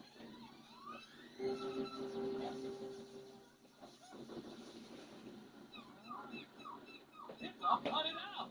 Stop acting like a spoiled child!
and somebody needs to pick it up and get points out of that. That's nice of him to be able. But as they have gone through this season, the Seahawks have continually been looking for answers in the run game.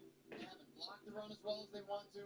They've gone back and forth between running backs. But they really believe Ken Walker offers them a more explosive element and is a guy they should be able to lean on for high-end production if and when that run game gets going. So as the season has gone along, and they've preserved him because of the split with Charbonnet, I think now that the game's become more meaningful, you start to see more Walker as a focal point of the offense. So I think if you have Walker and you made it this far and you need to go to somebody, I don't think you're going to expect a Week 17 Derrick Henry matchup, but I think Ken Walker might be able to give you something. All right, let's wrap it up in South Florida. We got the Tampa Bay Bucs taking on the Miami Dolphins. Should be a good matchup for that Bucs offense, though. They've been kind of a mess as of late. The good news here, Graz, is that they're pretty much all the way healthy at wide receiver. Mike Evans back, Jalen McMillan, you got Chris Godwin, and Emeka Egbuka. I'm wondering if you can shed some light on how those wide receivers will be used today. Yeah, look, the Buccaneers offense, as you mentioned, has kind of disappeared as the season's gone along. So when you talk to people there, it's what do we know we can count on? Godwin has come back healthy from his injury, I think to a greater extent than they might have anticipated. The volume of work that they've been able to give him, I believe, goes beyond what they expected what he would be capable of at any point this year. So they're leaning into that, and Mike Evans has bounced back from his injury extremely well. We all remember what he did in his very first game coming off of that injury. So, Egbuka, a rookie, maybe has hit a little bit of a rookie wall given everything that was asked of him earlier this season. I think it's old school Buccaneers offense. You're going to see them lean on Evans and Godwin as they try and get this passing game going and rescue a season that has really gone off the rails. The only Dan on your screen right now, Dan Graziano. We appreciate it, my friend. Phil? Quasi-Daniel, good job right there. Let's take a look at some of the notable injuries in the early games, which is where we start. We are now, by the way, 32 minutes away from actives and inactives being announced. Junior, Kennedy Jr., all the juniors are on watch. Players ruled out include Quincy Judkins, Keyshawn Booty, Alvin Kamara, David Njoku, and more. A note, DK Metcalf is suspended. Late game injuries that we are monitoring. Greg Lemon's on that list. Raheem Morris, the Falcons head coach, has said he is going to play. George Kittle, as you know, very, and I mean very, very iffy.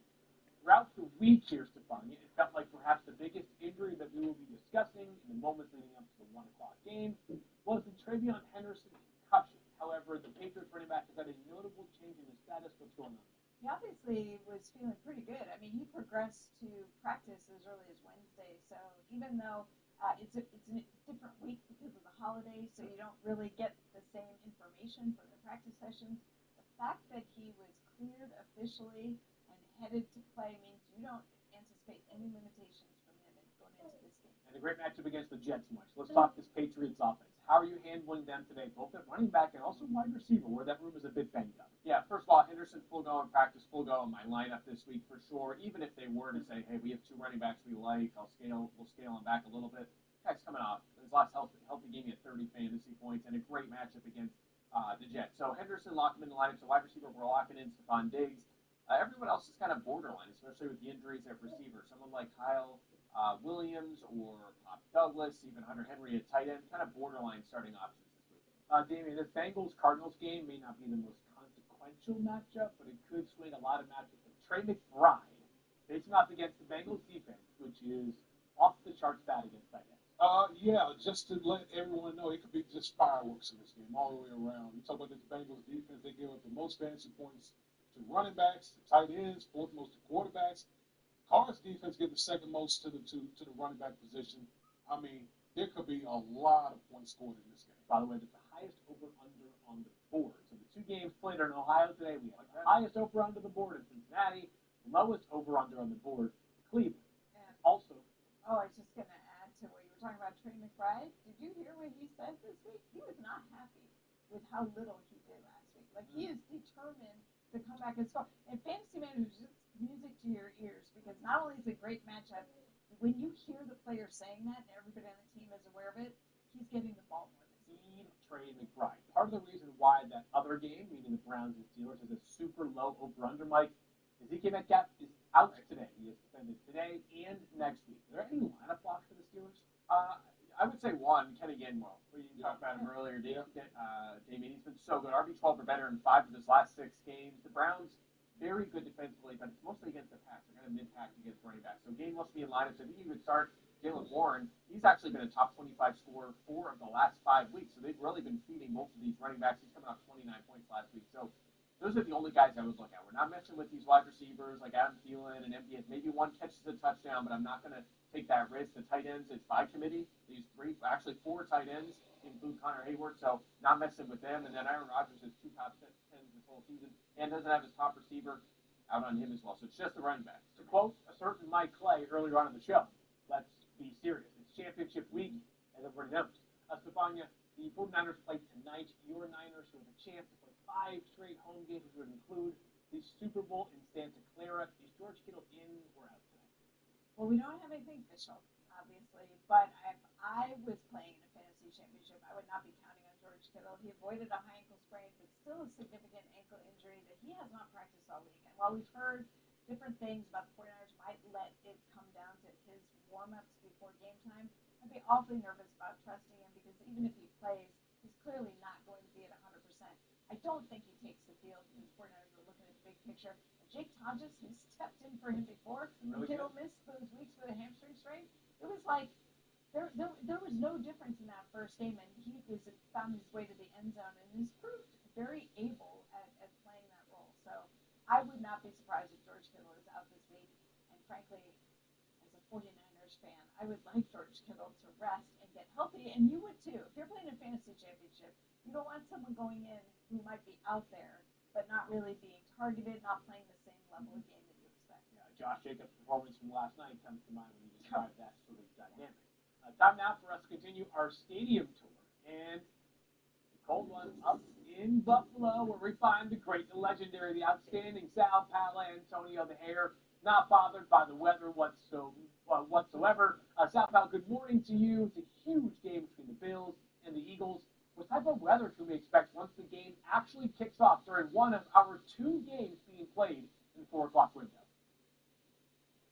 Good morning, fantasy football. Now, my man, Field Yates. Let's take a look at that field right now. They just took the tarp off it about a half an hour ago. They're raking at it right now to get all the gunk off the field. It is supposed to start raining here about 1 p.m. Eastern, which means there'll be a good amount of rainfall here all the way through kickoff at 4:25 Eastern and all the way through the game. The forecast is for 85% chance of rain, which means it's going to rain a lot.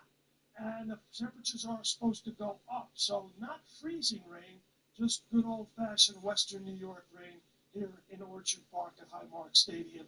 And that, of course, can affect a lot of different things. Footing, obviously the risk of injury for some of the players who have been on the injury report, namely the Buffalo Bills quarterback Josh Allen. And the important thing to remember about Josh Allen's foot injury, it is his plant foot, Field Yates, where he plants on the right to throw the football. The guy's so strong, and he has such great ability as a thrower and as a runner that you would think that he could overcome anything. And he has gotten steadily better, as Sean McDermott has said, all week long, and he is good to go. But it's something we're going to have to watch with these conditions. One thing we know about Josh Allen, he's certainly one tough dude. His 2 tight ends, Dalton Kincaid and Dawson Knox, both questionable to play today. Sal Pal, each dealing with a knee injury. What's the latest on those 2? Well, they are limited. They were limited Friday and questionable still for the game. Obviously, we're still a number of hours away from the late window kickoff here in Buffalo, so they still have time to recover, and Sean McDermott still has time to decide whether or not to play them. They're so important to what the Buffalo Bills do on offense.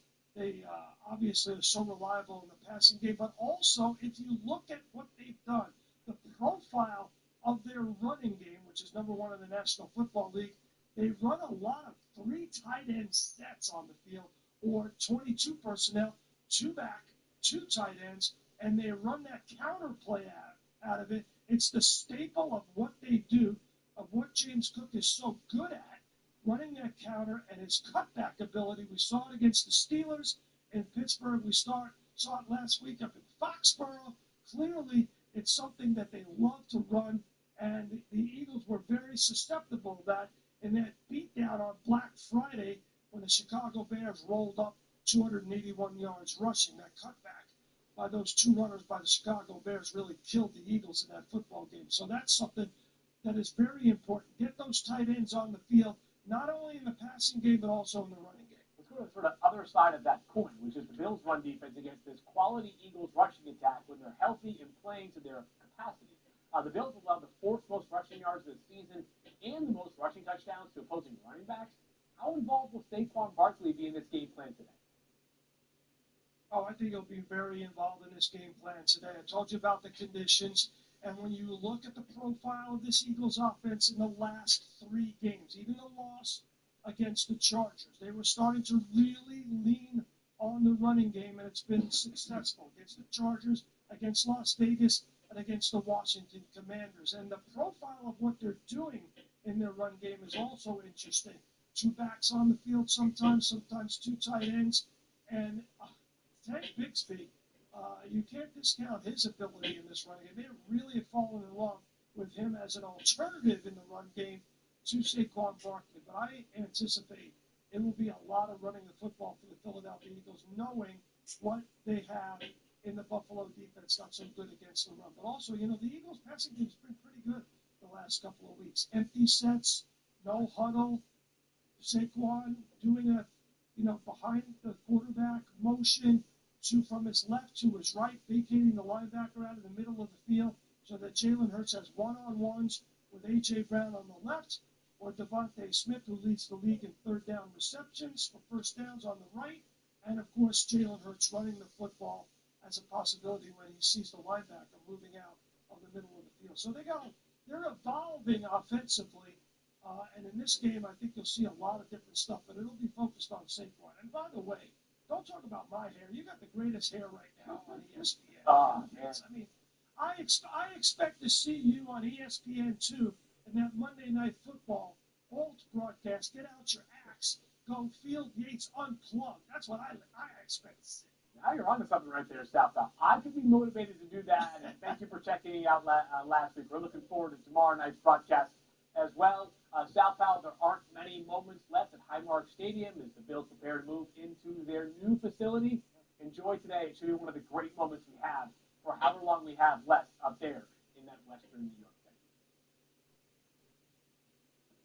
The Bills are playing at home. They're 1.5-point favorites. They're close to a pick-em in this game. Over under 44.5. 5 lineup blocks. Jalen Hurts, Saquon Barkley, A.J. Brown for the Eagles, Josh Allen and James Cook III for the Bills. Keep in mind, all the lineup blocks are distributed by Mike Clay in his playbook. I call it the playbook as well. The playbook unplugged. We're calling it. Like that even better. Playbook unplugged. Let's talk pass catchers for Buffalo, Mike. Are we trusting any of them, especially factoring in the injuries to the tight ends? Yeah. First of all, once inactives come out here shortly, you're going to notice all projections for this game will be just a little lower because the weather is looking like it's going to be a problem here. I mean, it's going to be heavy rain throughout, leading up to the game, throughout the game, after the game. The wind doesn't look too bad, which is good, but I'm definitely concerned about them, as Southall just pointed out, running the ball a little bit more. Yeah. And that kind of leads me to the answer to your question, which is I'm not trusting any of the pass catchers here in this game. I mean, we can't trust the tight ends. We know that. We trust the running game with Cook, and obviously Josh Allen's part of that as well. But the pass catchers at wide receiver haven't been reliable at all. I mean, you think who's the guy you trust? It's Khalil Shakir. He has 17-plus fantasy points in only 3 games this season. He's averaging 8.4 per game in his other 12 games. It's been worse lately, 5 or fewer targets in 5 of his last 6. He had single-digit fantasy points in 4 of those 6 games. And as if that's not enough, the Eagles over the last 8 weeks have allowed the fewest fantasy points to receivers. During that span, this is kind of incredible, during that 8-game span, 3 receivers have 8.5 fantasy points against the Eagles. 3 of them, Pickens, Lamb, and Jamison Lake. They're the only ones that hit 8.5. The Eagles have only allowed 6 touchdowns to receivers this entire season. They are red hot on the defensive side of the ball. I don't trust any pass catchers in this game for Buffalo. Let's talk Josh Allen a little bit more here. Is there anything you want to add to what South Allen provided? Yeah, one of the strengths of Josh Allen is that he is very good at avoiding talking about any injury. Part of the way he does that is he just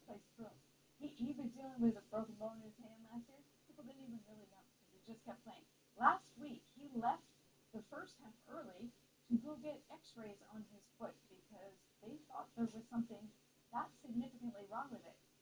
Cleared x-rays, comes back, plays the second half like nothing happened, and had soreness in his foot that was bad enough we were wondering if he was going to be able to go this week. But as Josh Allen is wont to do, he comes back full practice on Friday, and all of a sudden, he is ready to go. And according to Sean McDermott, the soreness dissipated over the week.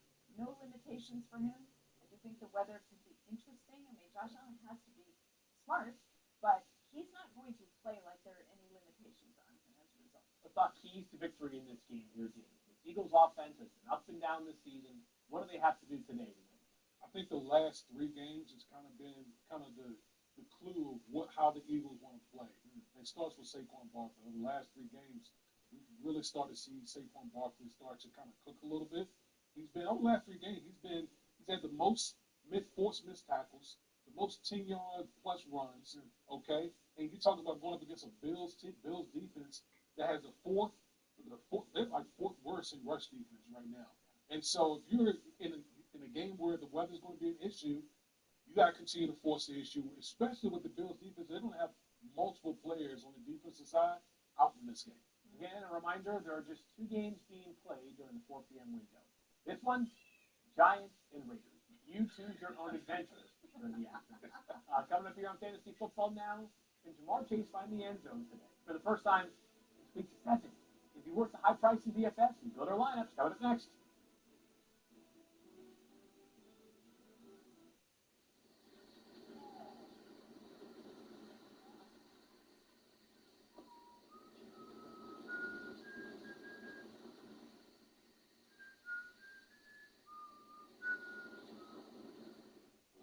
I'm thinking our honey.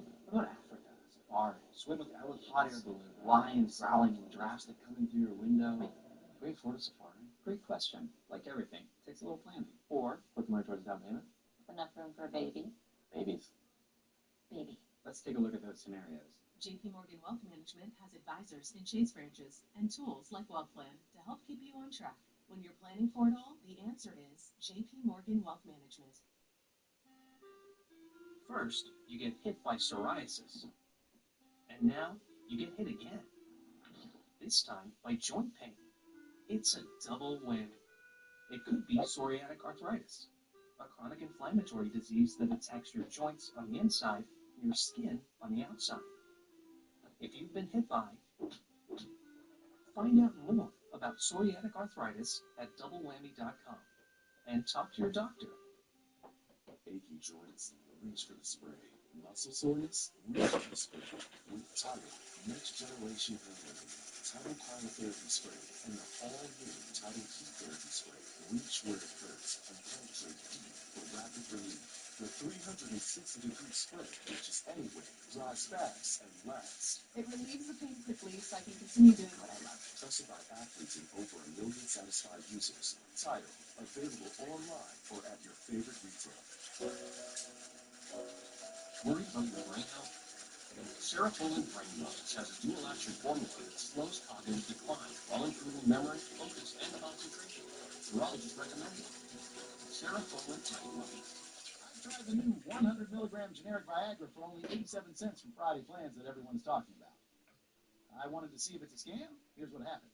I just had to fill out the online health form, which took me under 2 minutes, and a licensed doctor approved me for a free prescription the same day. It even included free 3-day discreet shipping right to my door. I tried my first tablet, and within 30 minutes, it was working as well as the name brand. My wife can't stop smiling, and my confidence is through the roof. Scan the QR code or go to grabfridayplans.com to try it for yourself. I still can't believe I got 9 tablets of 100 milligram generic Viagra for just $7. I feel like I'm in my 20s again. My wife even told me, you're like a whole new man. Don't wait as long as I did. It is the best $7 I have ever spent. Scan the QR code or go to grabfridayplans.com right now to get yours before this deal runs out.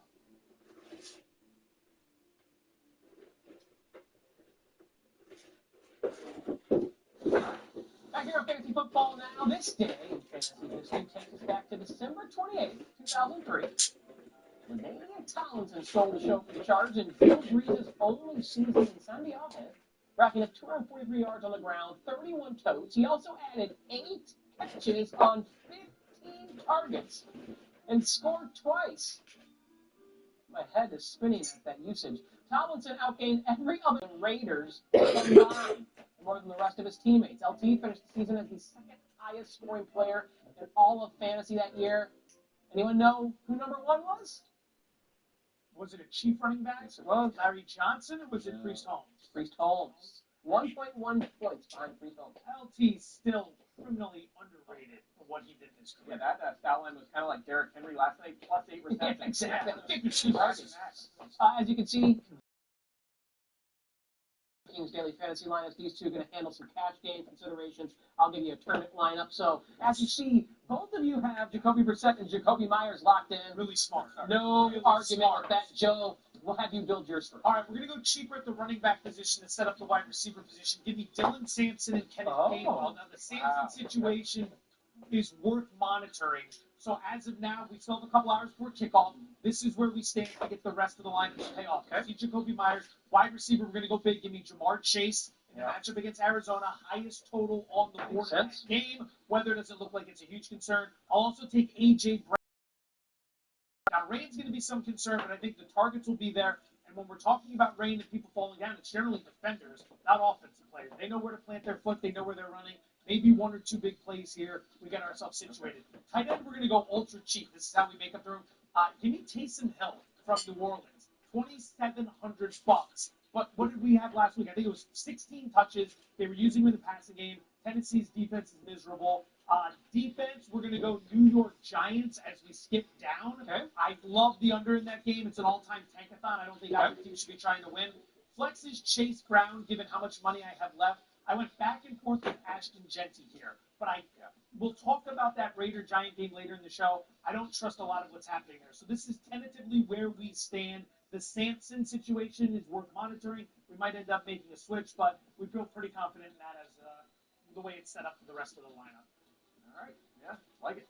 All right, Michael, your turn. My turn? All right, so, yeah, we have Jacoby Brissett. Now, he did burn me last week. Yeah. I'm in here. That was good, but he's been so good for so long this season, so. And they probably should be trailing. When Brissett has been productive this year, it's in trail mode, throwing 40 times. And if Jamar Chase does what he's supposed to do with that Bengals offense, On both sides. Okay. I'm sticking with Brissett.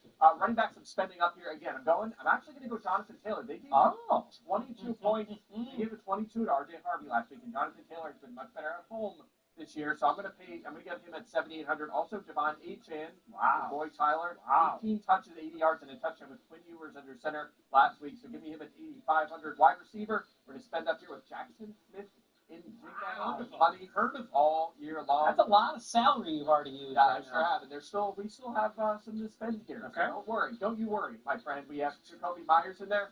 Here's where we will save though. We're going to go with Kyle Williams in New England. No Matt Collins, no Keyshawn Booty. He's 3 touchdowns already this season. Give me him at $3,300. And we do have another similarity. I'm going Taysom Hill as well at tight end. $2,700. Give me him. That's those 16 touches last week. He could be involved as a passer, a rusher, and a receiver in this game. Flex, we still have money. You mentioned him. You're concerning me a little bit now, but I'm going Ashton Genty. He's going to get a heavy workload if they're playing this game legitimately. I wonder. But the matchup is so good. The Giants on 5.7 yards per carry. Then I'm punting at defense with the Jets. Something I thought about was look, Stone Cold minimum right there. At home divisional game, it's a punt. It's 2-10. If you want to get off of that and spend a little more defense, you could pivot to someone like Chase Brown over Jonathan Taylor, something like that. That's an option, but this is what I'm rolling with. The Jonathan Taylor selection is fascinating because if it works out for you here, that means Woody's burning you in the show league here. That's so we play. That's the game. The old emotional hedge. You know, I'm actually shocked. Both of you guys have Taysom Hill at tight end and not Michael Mayer. I know there's concern about the Raiders game, but no Brock Bowers, and he's going to be out there for all the snaps you imagine. I definitely consider that. It's a good option. All right, let me bring you some tips before we start building the tournament lineup from our best researcher in the business, Kevin Pulsifer. The obvious game to target, as Joe and Mike alluded to, their Bengals, Cardinals. They have Jamar Chase, Jacoby Brissett, exposure. Don't sleep on Saints, Titans for some potential fantasy goodness. I'm going to go ahead and sleep on that. Okay, Ashton Genty, he's going to be very popular, maybe rostered in half of teams playing in tournaments and cash games, maybe even more. Jacoby Myers very rarely hits a ceiling. Maybe they're faded for tournaments because of their ownership. And to fit those top-tier studs like a JSN, like a Jamar Chase, you're going to have to save somewhere. We saw Kyle Williams used in Michael's lineup. We also have Michael Mayer. I mentioned Stone Cold minimum 2,500 at tight end. Darius Slayton, an option as well. Again, though, you're assuming that risk in that game that could be a tank-off. Don't be afraid to overstack either. We know there are a couple of offenses that are going to score some points. The Jags and the Patriots, they just have a lot of options. Finding the right pieces, maybe just Onslaught, put everyone from the Jags, put everyone from the Patriots in there and see what happens. All right, I'm going to take some advice from our friend Kevin Pulsifer and build a tournament lineup that does revolve around Tyler Shuck and Chris Olave and Jawan Johnson. I think that's the type of stack that I can put together where Olave saw 16 targets. Johnson saw 9 in the last game. Tennessee's also a pass funnel as well. So I wouldn't be shocked at all if we see yet again 35 to 40 dropbacks where Olave is getting 10 to 15 targets and Johnson at tight end, just 4,200, is getting 6, 7, 8. So that, to me, is something that I'm very excited about. Tennessee 27th in defensive EPA. Low total in this game. It's another tank-off type game, and historically, when you have two teams potentially tanking, Saints have been trying hard down the stretch, but with a low total like that, sometimes it can work against you. I don't think the Saints are kind of tanking, though. I think they're trying to see what we have with Tyler Shuck. And that's the benefit of we don't have any running backs. So if Tyler Shuck is going to be the future, let's see him drop that 40 times and see what he does in a great matchup. All right, you have Dylan Sampson in your lineup. I think he's a better tournament play because of the risk. So I'm going to put him in mine. I also have a piece of that Jaguars offense with Travis Etienne. No Facial Tootin now. He's cash game viable as well, but I'll put him in my tournament lineup because of the ceiling that he creates. I am going to have Jamar Chase as well. I just have a feeling with Jamar talking about needing a touchdown for the first time since week 7. Great matchup. He's the guy who can have the highest score of anyone on this entire slate. He can have a 40 ball. Who's playing defense for Arizona today? Is anyone left? Probably not. I don't see anyone. You got Kyle Williams in your lineup. I'm going to do the same for the salary savings there. Again, no Tayshaun Butte, no Matt Collins. I expect the Patriots to score 4, maybe 5 touchdowns. He's a big play threat, and that's all we need at 3,300. He can catch 1 or 2 passes for 60 yards and a touchdown, and we're getting there. At flex, the main stack to get Trey McBride. All right. Now, I don't know how popular McBride's going to be coming off a dud, even though he's got the nut matchup here and the price tag, because everyone wants to spend up at running back, wide receiver. If you can find a way to fit him in this matchup, would anyone be surprised if he has a 30 ball against the Bengals? No, I certainly would not. Tight ends in a tournament too. That's kind of differentiated. But all right, my defense is the Panthers. When the Panthers are favored, do not bet on the Panthers. They literally lose outright almost every game when they are favored. When they are an underdog, as they are, 7-point home dog against Seattle, they're a really good bet. So one of my favorite bets on the slate as far as a spread is concerned is Panthers +7. No Sam Darnold. Turn the rock over a little bit. 2,100. I like them as a punt defense. What you're hoping for there, and this is possible, is Seattle getting caught looking ahead to the next week against the Niners as they come off the huge game against the Rams. This is one of those spots where you might get caught all the way on the East Coast for a 1 p.m. Eastern kickoff. So we shall see. Good stuff, you guys. Best of luck with your daily fantasy endeavors ahead on fantasy football. Now, Brock Purdy was near perfect Monday night last week. Can he keep it going Sunday night against Chicago? A live report from Levi's in Santa Clara. Coming up next.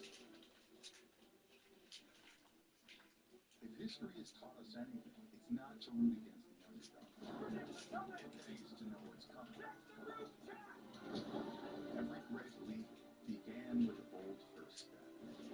There's no shortage of second chances against impossible odds. You step down.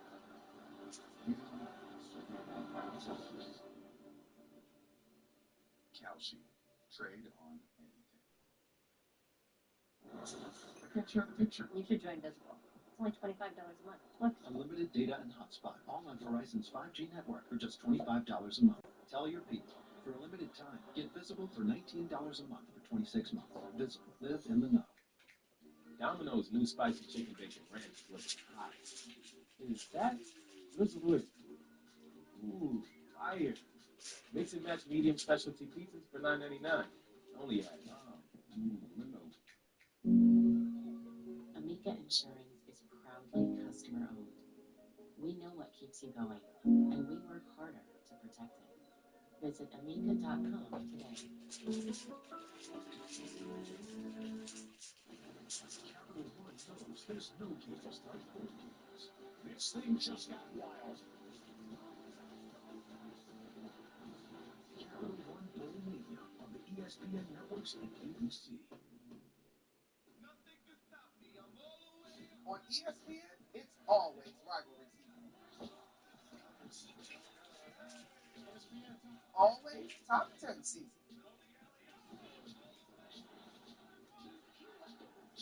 And always season.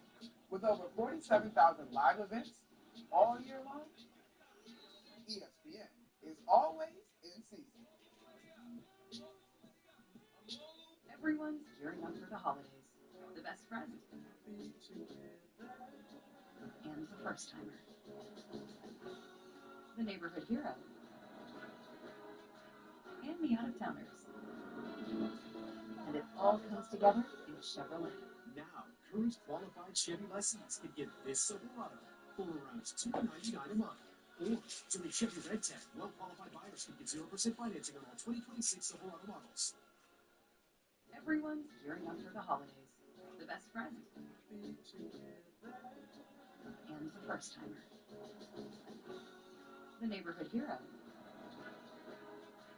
And the out-of-towners. And it all comes together in Chevrolet. Now, current qualified Chevy lessees can get this Silverado for around $299 a month.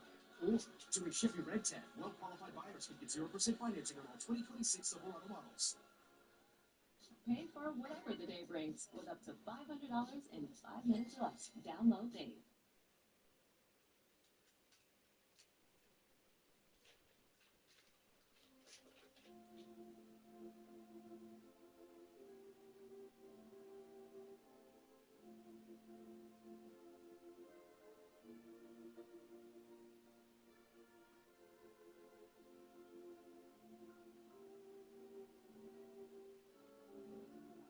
Anyways, between breaks, we often check our lineup to see whether or not Adam Schefter has tweeted any notable updates that could pertain to one of our players. But now time for us to continue our stadium tour. And for that, we head out to the Bay Area, where we find Lindsay Theory, who has made the short trip, but still a trip from Los Angeles to the Bay Area. The mileage queen, of course. And Lindsay, big game tonight between the Bears and the 49ers, who are playing host.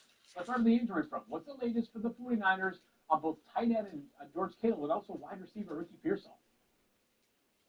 Sure, Field tight end George Kittle, he is dealing with an ankle sprain on his left ankle. He did not practice all week. Kyle Shanahan says they could take that right into game time, but it would actually be a big surprise if George Kittle is out there tonight. We do not expect him to go. As for Ricky Pearsall, he did practice this week in a limited fashion after not practicing last week. He is expected to give a go tonight. As for how many snaps we will see him play, that seems very much up in the air whether we will see a full load from Ricky Pearsall, but we do expect him to be active. Let's talk about their quarterback, Brock Purdy, who has been on fire the past couple of games. He has 8 passing touchdowns. That includes 5 last week on Monday Night Football. What can we see today from that 49ers offense to continue that hot stretch for Purdy? More of the same. So much of the conversation around the 49ers this week revolved around their offensive line and improved play from their offensive line. Kyle Shanahan says that's definitely a factor. He says they've also really improved their run game. They've improved their pass protection. I mean, he basically rattled off everything about their offense has improved. One thing, though, to keep in mind today with Brock Purdy and this passing game, the Chicago Bears lead the NFL in takeaways. Purdy is very aware of that. So he's going to run this balance of wanting to make sure that he's aggressive and isn't second-guessing his decisions, but also being smart with the football, knowing that the Bears can jump in at any moment and take that ball away. And also with George Kittle out, that could really affect the game plan, but he has developed some rapport with Jake Concho leading there all this season. Let's talk about this Bears offense here for a second, Lindsay. If the 49ers have given up the second most receptions to running backs this year, with more potential passing opportunities up for grabs, how could that impact the split between DeAndre Swift and Kyle Monangai? Expect more of the same between DeAndre Swift and Kyle Monangai. Both have proven pass catches out of the backfield. Both obviously are sharing a load of their carries So really expect that to remain the same. As we listen to Ben Johnson and Caleb Williams talk about that offense all week, I mean, this thing is starting to hit its peak. Of course, they feel like it has a lot of room they can still improve. But when it comes to their running backs, those guys have been very solid for them. DeAndre Swift leading the way, but Kamanunga really proving, and Ben Johnson noting so much that he's not really showing any signs of being a rookie out there. Lindsay, you definitely win for most fashionable outerwear today here on Fantasy Football Now. Well done by you. Enjoy the game tonight.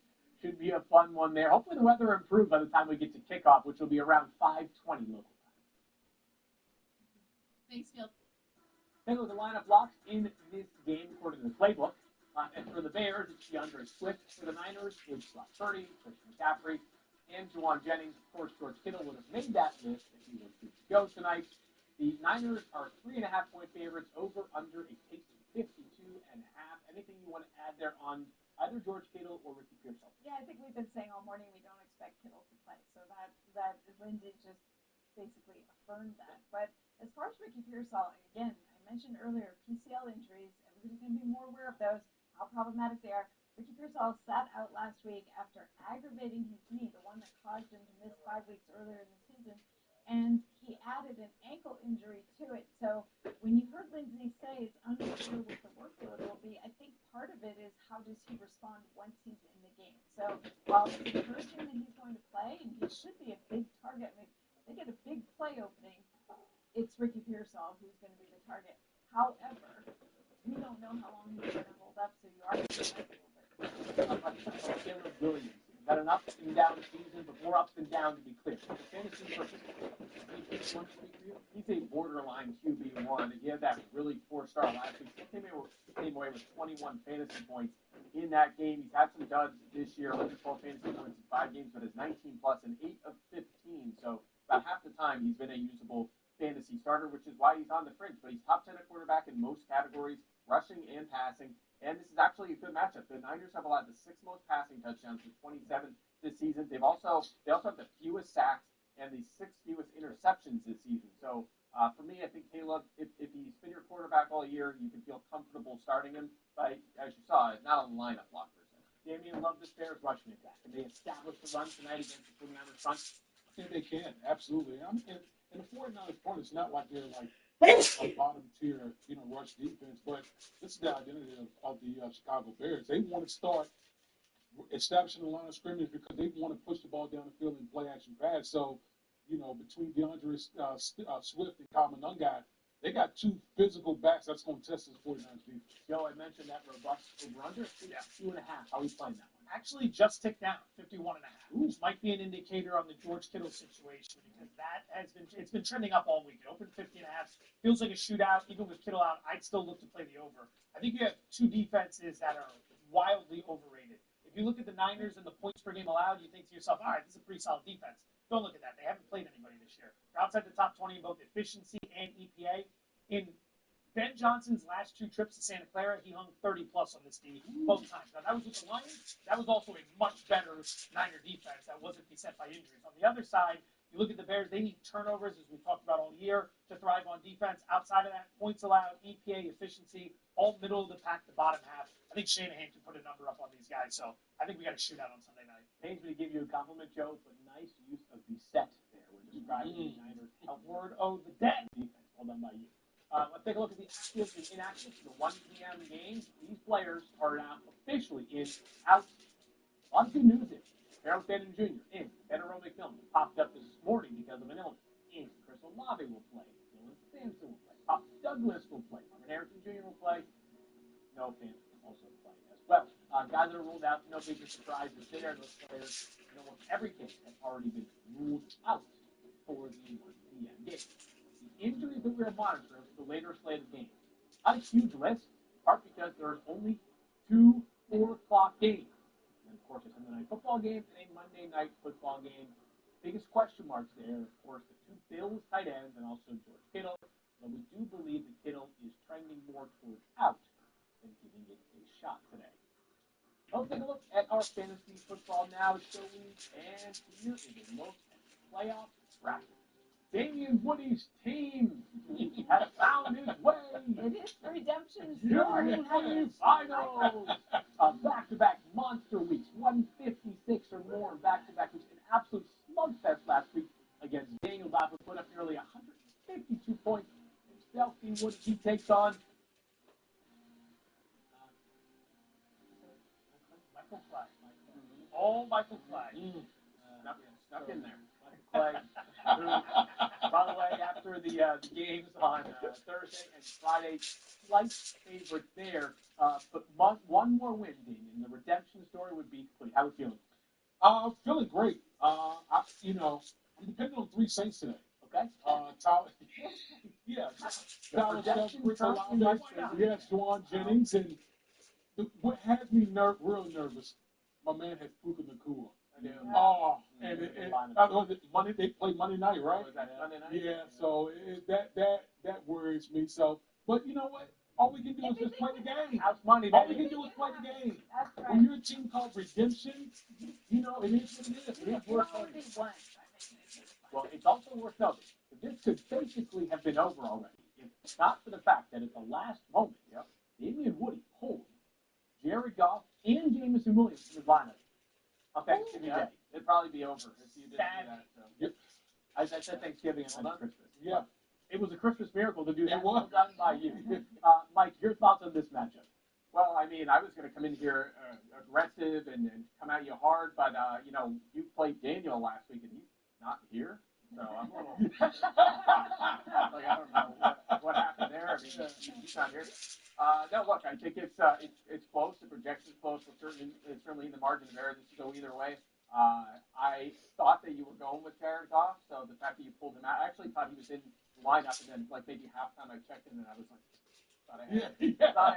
So you're going with the rookie, Tyler Shubb. We'll see what he can do today. But I have one big decision I'm trying to make here. It's tight end. Yeah. It's either I did not go with Jake Ferguson. It's either Taysom Hill or your guy Jake Tonja. So we'll see. Maybe just I back haven't them up. decided yet. That would be sporting of you. Both Fetch of them up. No, not doing that. Maybe I get in on the Saints action. Maybe. I will. We'll see. I played Damien's team, of course, recently in the playoffs. He did take care of business against me. I don't remember losing to Mike's team at all this year. But Damien's team, heavy favorite in my book. The redemption story is coming complete by the end of Monday Night Football tomorrow night. Coming up here on Fantasy Football Now, 2025 is almost over. We have fantasy football resolutions for 2026. Got plenty of them. We'll dive in next.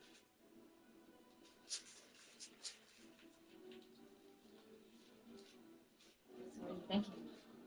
I'm thinking about our honeymoon. About Africa, safari, swim with alligator balloons, lions growling, giraffes that come in through your window. Great Florida safari. Great question. Like everything, takes a little planning. Or put the money towards a down payment. Enough room for a baby. Maybe. Baby. Let's take a look at those scenarios. JP Morgan Wealth Management has advisors in Chase branches and tools like WealthPlan to help keep you on track. When you're planning for it all, the answer is JP Morgan Wealth Management. Serious pain requires serious solutions. Tidal Max Cryotherapy Spray. Next generation pain relief trusted by healthcare providers everywhere. Max relief for back pain, muscle pain, and joint pain. Tidal Max features 2 active ingredients for dual action penetration that delivers rapid full body pain relief. And available over the counter at your local pharmacy or favorite retailer. Tidal is used at PT and chiropractic clinics across the country. Ask your healthcare provider about Tidal or visit Tidal.com. What if I told you that one of the best things you can do to increase the work and performance of your car can be done for under $20 and in less than 30 minutes? Fix your cloudy and weathered headlights with Cerakote's #1 best-selling ceramic headlight restoration kit in just 3 easy steps and without power tools. Just wipe, sand, and apply. It's that easy. Cerakote restores and protects, and for as long as you own your vehicle, it's guaranteed. You can trust Cerakote with over 60,000 5-star reviews. Don't wait until it's too late. Buy today for under $20. Where's your pain?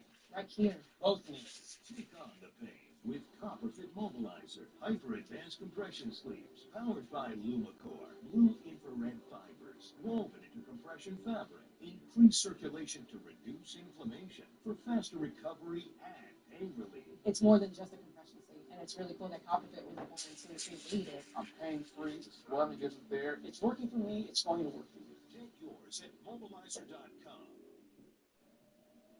I'm a holiday inflatable. The neighbors think I'm a little much. called having a personality, Linda. And right now, it's showtime. Holiday joy coming through. And if your devices aren't protected, this will crush your holiday spirit. Protect your purchases from holiday mayhem with a Walmart protection plan by Allstate. Available at Walmart and Walmart.com. Same time next year. First, you get hit by psoriasis. And now, you get hit again. This time by joint pain. It's a double whammy. It could be psoriatic arthritis, a chronic inflammatory disease that attacks your joints on the inside and your skin on the outside. If you've been hit by, find out more about psoriatic arthritis at doublewhammy.com and talk to your doctor. Get the most out of the postseason with football. Watch ESPN's college football playoff and ESPN's NFL playoff games. And with NFL Plus Premium, the NFL Network can watch all live NFL playoff games on mobile plus full game replays. Unlock it all with the ESPN and NFL Plus Premium bundle. The NFL postseason is right around the corner, and you can still get the ESPN and NFL Plus Premium bundle at a discounted rate. Monday Night Football wild card and divisional round games, NFL Network playoff games on your mobile device, NFL playoff game replays, and more. Unlock it all. ESPN NFL Plus Premium bundle now. All right, back here in fantasy football now. We've got our entire crew except for Dave Bob, who is out today. We know it's December 28th. We won't be back with you until 2026. So what we wanted to do was drop some New Year's resolutions with a fantasy twist on them. Joe, you're up first. Kick us off. So, after careful consideration, I'm going to take advantage of something new in the fantasy football world that I didn't utilize a lot this year. You guys may have heard of this. It's called the waiver wire. Something that I kind of just blew off this season entirely. Only 5 total transactions to go ahead and address bye-week situations that were problems, and I ended up finishing dead last in the league. Looking at the 2 that are playing the championship round, 40-plus transactions for both. 2 of the 3 highest and most active people in the league. So maybe next year we'll consider using the waiver wire a little bit. Okay. I would agree with that assessment. Yeah. It's new. I don't know if you guys are familiar with it, but it's one of these new trends. My 2026 resolution is going to center on the fact that I need to stop ignoring, I need to stop fading round 2, round 3 running backs. You go back to 2024, it was Saquon Barkley, it was Derrick Henry, and they dominated. This year, James Cook and Jonathan Taylor. Some blind spots that I had as I was really paying a lot for elite running back or trying to find value later in the draft. So round 2 and 3 next year, I'm going to be more diligent about upping my exposure with some running backs in that range. In the new year, I am going to try to remember that evolution takes time. You know, this summer we were so sure that Liam Cohen and Ben Johnson would quote fix Trevor Lawrence and Caleb Williams, and then we were so bummed when those transformations didn't immediately take effect. But with a little bit of learning and some tweaking, they did start to fall into place, and that's because, shockingly, growth does not occur overnight. So it's okay to be excited and also hold space for that excitement to unfold. In 2026, I am resolving to stay patient with my feelings, particularly when the facts point to them being correct eventually. All right, my resolution is I am done with Packers receivers. Every year it's something new. A couple years ago, I was really high in Christian Watson. He burnt me. This year, Matthew Golden was my sleeper. He burnt me. You guys probably remember back in Super Bowl I, I had all the unders on Matt McGee. I faded Matt McGee, 2 touchdowns and $136. That burnt me. Did not have him in my DFS lineup that week over at DraftKings. So it's been a rough go with Packers receivers. I'm done trying to predict what they're going to do with that group. Done. I'm out. It makes sense that I would follow Mike Clay because I was following his advice when I took a quarterback early. I believed in the mobile quarterback. I had so much investment in Jaden Daniels or Joe Burrow, but you know, the top 5 quarterbacks, they were top 5 for a reason. They're going to get you points with your legs. It was Lamar Jackson, Josh Allen, Jaden Daniels, Joe Burrow, and Jalen Hurts. And guess what? 3 of those quarterbacks either were injured or absent more games than they were healthy. My resolution is going to be to wait on quarterbacks. And let me give you more evidence as to why. Here are your top 5 scoring fantasy quarterbacks for the 2025 season. Josh Josh Allen. Okay, he was on the list. Next, Dak Prescott. Matthew Stafford. Remember when he wasn't going to play because of a bad back? Drake May, we knew he was an up-and-comer. We didn't know he'd be that good. And Bo Nix. Value if you waited to draft Bo Nix. So I'm waiting in 2026. So my New Year's resolution is simply avoiding quarterbacks with question marks. Listen, we drafted Kyler Murray and Justin Fields. And I just want to give you a list of quarterbacks that started this year. Okay, we got Kyler, Justin Fields, Marcus Mariota, J.J. McCarthy, Mac Jones, Love, Goff, and this week is Tyler Shuck. So stay away from these guys that are very questionable out there. Joe, just an FYI, Damien acquired those players, what we call the waiver wire. Right here. How'd you hear about that? Some know that I'm amongst the most influential figures in the Vikings front office. I'm going to use that power to get a quarterback that actually works for Justin Jefferson this upcoming season. Maybe the answer is internal development via J.J. McCarthy. He did have a couple of moments in his last few games before he had a fracture in his hand. That being said, one way or the other, we cannot waste any more seasons of literally the most productive receiver through 6 seasons in his NFL career in the history of the NFL. I felt awful for Justin Jefferson. I saw him more frequently on Lowe's commercials in the end zone this year. This man's talent is undeniable. The way in which the Vikings treated the quarterback situation was wretched. That is also undeniable this season. We're going to find a way to get Justin Jefferson a more trusted passer for 2026. Everybody out there is looking to set a resolution of their own. Probably should be something fantasy football related. We're going to have so much fun, though, in the 2026 year. That is coming up, and hopefully all of our resolutions we can maintain some discipline on and actually follow through with them going into next season. All right, coming up here on Fantasy Football now, A.J. Brown keeps up a streak of great performances. Ranked wideout. Stay with us.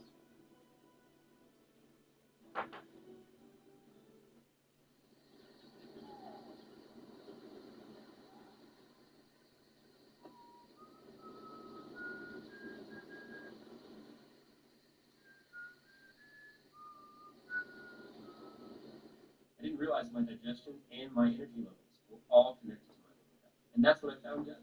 Within weeks, I felt the change. I went from dreading to get out of bed to jumping out of bed. My wife keeps asking, where's all this energy coming from? Doing anything after 5 p.m. felt like a second job to me. Now I look forward to cooking with my family or even going out on a date night. My daughter can look up in the stands and see her dad there again. And that sluggish feeling isn't there anymore. And it's all thanks to Dose. With Amica Auto Insurance, it's not just about where you're going, but who you go with. We're customer owned, and we look after what matters most to you together. Get your quote today. If history has taught us anything, it's not to root against the underdog. It pays to know what's coming. Every great leader began with a bold first step, and there's no shortage of second chances. Against impossible odds, you can stand out. You Kalshi, trade on anything. Hi there. Surprise. Michael is butter because he's on a roll. You can't stop authenticity. Oh, yeah. Stewart was exactly like you saw him on camera, off camera. He dialed it up 10%. Can you imagine the impact of young black boys and girls looking at that phone? I feel seen. Whoa, you know, baby. He changed the culture. He changed sports. Everyone's gearing up for the holidays. The best friend. And the first timer. The neighborhood hero. And the out-of-towners. And it all comes together in Chevrolet. And now, current qualified lessees can get this 2026 Chevy Equinox for around $269 a month. Or during Chevy Red Tag, well-qualified buyers can get 0% financing on all 2026 Chevy Equinox models. Miller time started in 1975, and the clock's still ticking. A light beer that tastes like a beer. Now that's legendary. Here's to another 50 years of Miller time. Wrap up the year with style and deep discounts during Raymore and Flanagan's It's year-end sale. You'll find limited-time deals to bring warmth and comfort to every room in your home. Don't wait. The year-end sale won't be here for long at Rainmore's Platinum. It's easy and it'll change your life. Scan, call, or go to Bosley.com right now. Scott Van Pelt and the Monday Night Countdown crew will get you set for Rams Falcons with a 2.5-hour pregame show from Mercedes-Benz Stadium in Atlanta. Coverage begins at a special time of 5:30 Eastern, 2:30 Pacific on ESPN. Adam Schefter will be on that show, and it's time for Compliment of the Chef. Our guy, Adam Schefter. And Schefter, we begin with an injury in New Orleans. What's going on with Chris Olave, who had a monster week last week for the Saints? Well, he's active again today, Field, and that's been the story with him for the past month or so.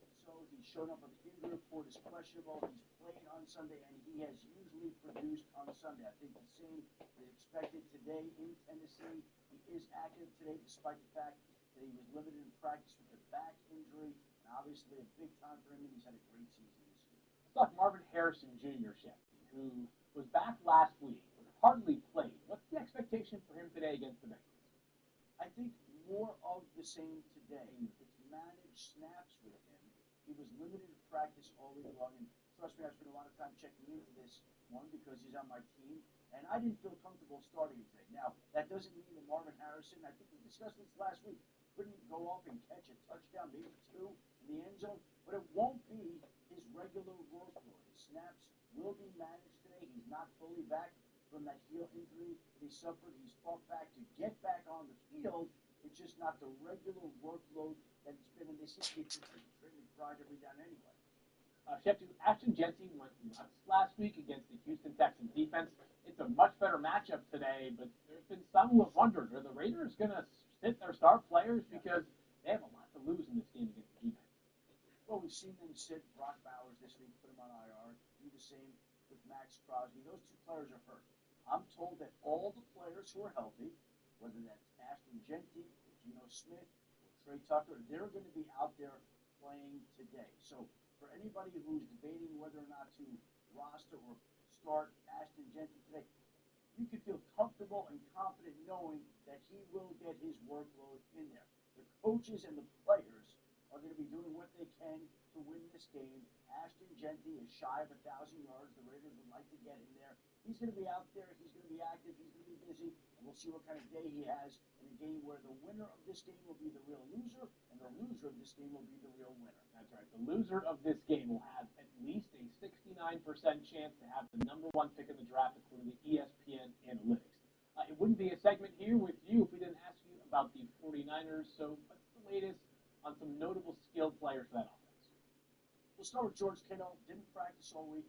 Has the sprained ankle. I'm told, in the words of somebody there, that it is quote-unquote highly unlikely that George Kittle will play tonight. Now, could he show up and all of a sudden force his way onto the field? I guess that always could happen. But my understanding is he's not going to play tonight for the 49ers. Ricky Pearsall also, he is expected to play. Now, he didn't feel great at practice yesterday, so we'll see how much he plays.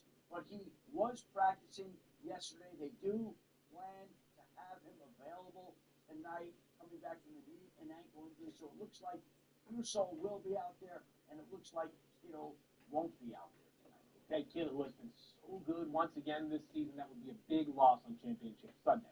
Time now for our long shots, and Schefty, the train keeps on rolling. Jawar Jordan had 12 points in Week 16. He needed .12 points to beat my Jalen Naylor goose egg that I got. The streak continues on. Who is your long shot? Well, we're going to feed up the George Kittle news, and we're going to talk about the fact that obviously Brock Purdy's going to need some targets. We're going to go with George Kittle's replacement tonight, Jake Tonges. I hope I'm pronouncing that right. I think I am. He certainly produced enough in the season. I'm saying that right, correct? Tonges. Tonges. Okay, Tonges. Jake Tonges. That's my long shot prediction. And we've gone back and forth on this all year long. I won the first 2 weeks. You ripped up like 9 straight victories. I won the last 4 or 5. So let's hope that Jake Tonges can continue that streak when he steps in for Kittle tonight, and to the benefit and happiness of Stephania comes through some catches and touchdowns. Like that pick right there, he has been really solid filling in for Kittle. My long shot pick is Patriots wide receiver Kyle Williams. This team is shorthanded today. Obviously, no Mac Hollins, no Kayshon Boutte. Williams really just needs one play. He is averaging something like 30.3 yards per reception this season. It's one of the better deep ball threats they have on that offense, and of course, Drake May throws that deep ball very, very effectively. Shefty, thank you as always. Enjoy Week 17. We'll see you again for one more trip next week here. Time to rank, and we begin, as we always do, with quarterbacks. And Damian Rappaport is looking to replicate that great Week 16 effort tonight in Chicago. Absolutely. 17-plus fantasy points in 5 of his last 6 games. 8 passing touchdowns in his last 2 games. The Bears allow the 9th most fantasy points per game to quarterbacks. Mike, are you streaming Cam Ward if necessary today? I am not, but he is trending up right now. Exactly 2 passing touchdowns in 3 straight games. After failing to reach 14 fantasy points in any of his first 10 games, he's done so in 3 of his last 5. That includes 18 points against the Chiefs last week. However, he's still not running that much. Under 10 rushing yards in 4 straight games. Just as 1 top 10 this season. And the Saints, by the way, in their last 9 games, they've allowed 1 quarterback to reach 16 fantasy points. That was some guy named Matt Stafford back in Week 9. So Ward, good news for the future, but we're not starting him just yet. Take a look at some of the available quarterback options. If you need a last-minute fill-in, they include Sam Darnold, Tyler Shuck, Bryce Young, and Geno Smith, who plays against that bad Giants defense. All right, Stefania, we've been talking about the quarterbacks throughout the show. The biggest quarterback injury question mark has been Josh Allen off the injury report. What are you watching as it pertains to that foot? How much does he run? You know, this is such a big value with Josh Allen, is to put his foot in the ground and take off with it, make the plays when necessary. But you got a combination of weather and a foot that he injured just last week, was sore throughout the week, but was getting better as we got towards Sunday.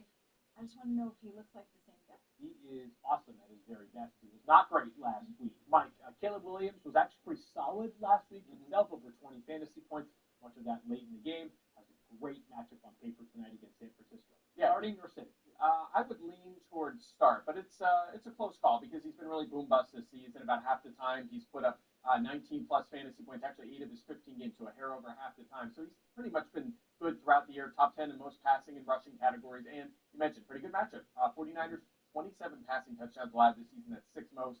They've the fewest sacks, or the 6th fewest interceptions. So it is a respectable spot for him. Joe, the NFL, nothing wrong with 49ers and Bears tonight, but truly the game that should have been flexed in the Sunday Night Football is Giants and Raiders. Would have drawn major numbers, major eyeballs. The over-under, I'm sure, is low in this game, but how are you handling Jackson Dart? Yeah, not great. Jackson Dart, how are you handling him today after a weird approach last week? Beautiful thing about betting, this is my most important game of the day. So there's a lot of angles in here. I've looked specifically at Dart. We'll talk more about some of the other angles later in the show. Passing attempts is right around 25.5. I would bet the under in this one. Agreed. I don't think the Giants want anything to do with winning this game. We've already laid out that the loser of this game is going to be set up to have the number 1 pick in the draft. Go back 1 year ago. Yeah. 1 year ago in Week 17, the Giants were in the driver's seat for the 1 pick, inexplicably beat the Colts in a shootout where they had every opportunity to pull the ripcord, won the game, celebrated, rolled over and died the next week against Philadelphia in the final game of the season, lost the number 1 pick. Now you might say, oh, well, you know, they're competing late in the season. From the moment they lost that number 1 pick up until the weekend of the draft, they were calling Tennessee trying to get that number 1 pick. Sure. They wanted Cam Ward. They tried really hard to pull it off. Gable's gone. Shane is still there. I don't see them screwing this up again this year. I don't think they're going to be throwing much, which means I play under on Dart for a lot of that stuff. I think Tyrone Tracy's the one over. We can talk more about that later because they're going to run the ball, but Giants lay down in this game. I get why both teams should be motivated to lose this game, but for the Raiders, if you win, whoo, baby, because unlike the Giants, you need a quarterback, and it is a 2-quarterback draft, and if you win today, you lose by falling to likely the 3rd pick or later. Damian, we talked about it earlier. You have been streaming a different quarterback, it feels like, every single week. You just need one more big week, and you need it from Tyler Shuck. I need it. You know, listen, he's been great since he's been inserted in the starting lineup. Yeah. He's had at least 17 fantasy points for 4 straight games, and then last week, I know everyone goes off against the Jets, but he had his best week last week at home against the Jets. So I need it from him. I need it from Chris Olave, Jawan Jennings. I just need it all. I'll make you a deal. We can retroactively just put Jared Goff in there. So, you know, make you feel safe veteran. You can't go wrong. I'll let you do that. Okay. I don't know if anybody knows the leader in the clubhouse right now for offensive Tyrone McMillan. But Tyler Shuck, very compelling. So it's a good narrative game today as well. He takes on the #1 pick in Cam Ward. Let's get to wide receiver rankings. Mike, there was a handful of weeks ago where A.J. Brown went on a streamer's podcast, I think, and finished cutting me in fantasy. Turns out A.J. was incorrect. Yeah, he was wrong. 21.4 fantasy points per game in his last 5, 10-plus targets in 5 of his last 6 games. He's now suddenly top 12 at receiver in targets, catches, yards, touchdowns, and fantasy points this season. Now, he should draw Christian Benford's shadow coverage in this game. The 9 receivers Benford has shadowed this season, averaging 13.1 fantasy points per game, though 4 straight have been held to single digits. Ibuka, Nico Collins, DK Metcalf, and Jamar Chase, so he has been good, not to mention the heavy rains forecasted for this game, so I'm a little nervous. However, in season long, if you're in the championship, he got you here, you're going to have a very hard time putting him on your bench. I'd fire him up. Damien, we need a big day from Juwan Jennings as well. This is probably his guy right here, right? Like 7 touchdowns in his last 7 games, and 14 fantasy points in 6 of those 7 games. He has the 3rd most red zone targets of any wide receiver since week 9. The Bears allowed the 4th most fantasy points and 2nd most touchdowns to wide receivers. Mike, to stream or not to stream Khalil Shakir? That is the question. Yeah, same game as I just talked about with A.J. Brown. So I'm going to say not streaming in this potential rain in Buffalo today against an Eagles defense that has allowed the fewest fantasy points to receivers over the last 8 weeks. Also the 2nd fewest to the slot, which is where Shakir aligned 69% of the time. I mentioned this earlier.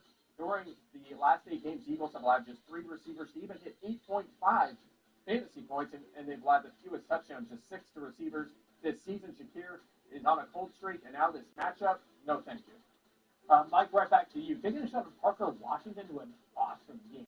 Maybe. A career high in yardage and fantasy points last week. Also scored a touchdown against that very good Denver Broncos defense. But keep in mind that Pat Surtain was shadowing Brian Thomas Jr. and Riley Moss was glued to Jacoby Myers. Those guys will be better moving forward. Parker Washington totaled 79 yards on 7 targets during his first 2 games with Thomas and Myers, so I do expect him to come back to earth a bit. However, it is a plus matchup against the Colts. So at the end of the day, I think Washington no more than a risky flex option. Some options here to grab last minute wide receivers: Trey Tucker, Mitchell, Luther Burden, Chimere Dike, going to the Pro Bowl as a return man, deservedly so. Plus Jalen Coker for the Panthers, who has been excellent once again this year. Mike, Tyrone McMillan is in fact a betting favorite over at DraftKings Sportsbook. Not far behind him, though, is Tyler Shuck, but it's a tough matchup here for T-Mac today. It is, but before I get into that, I have a question for Stefania. Question for you. Stefania, where do bad rainbows go? Oh, gosh. I should be able to figure this out. This is a Mike Clay dad joke, and I have no idea where I'm going. Prism. That's a good one.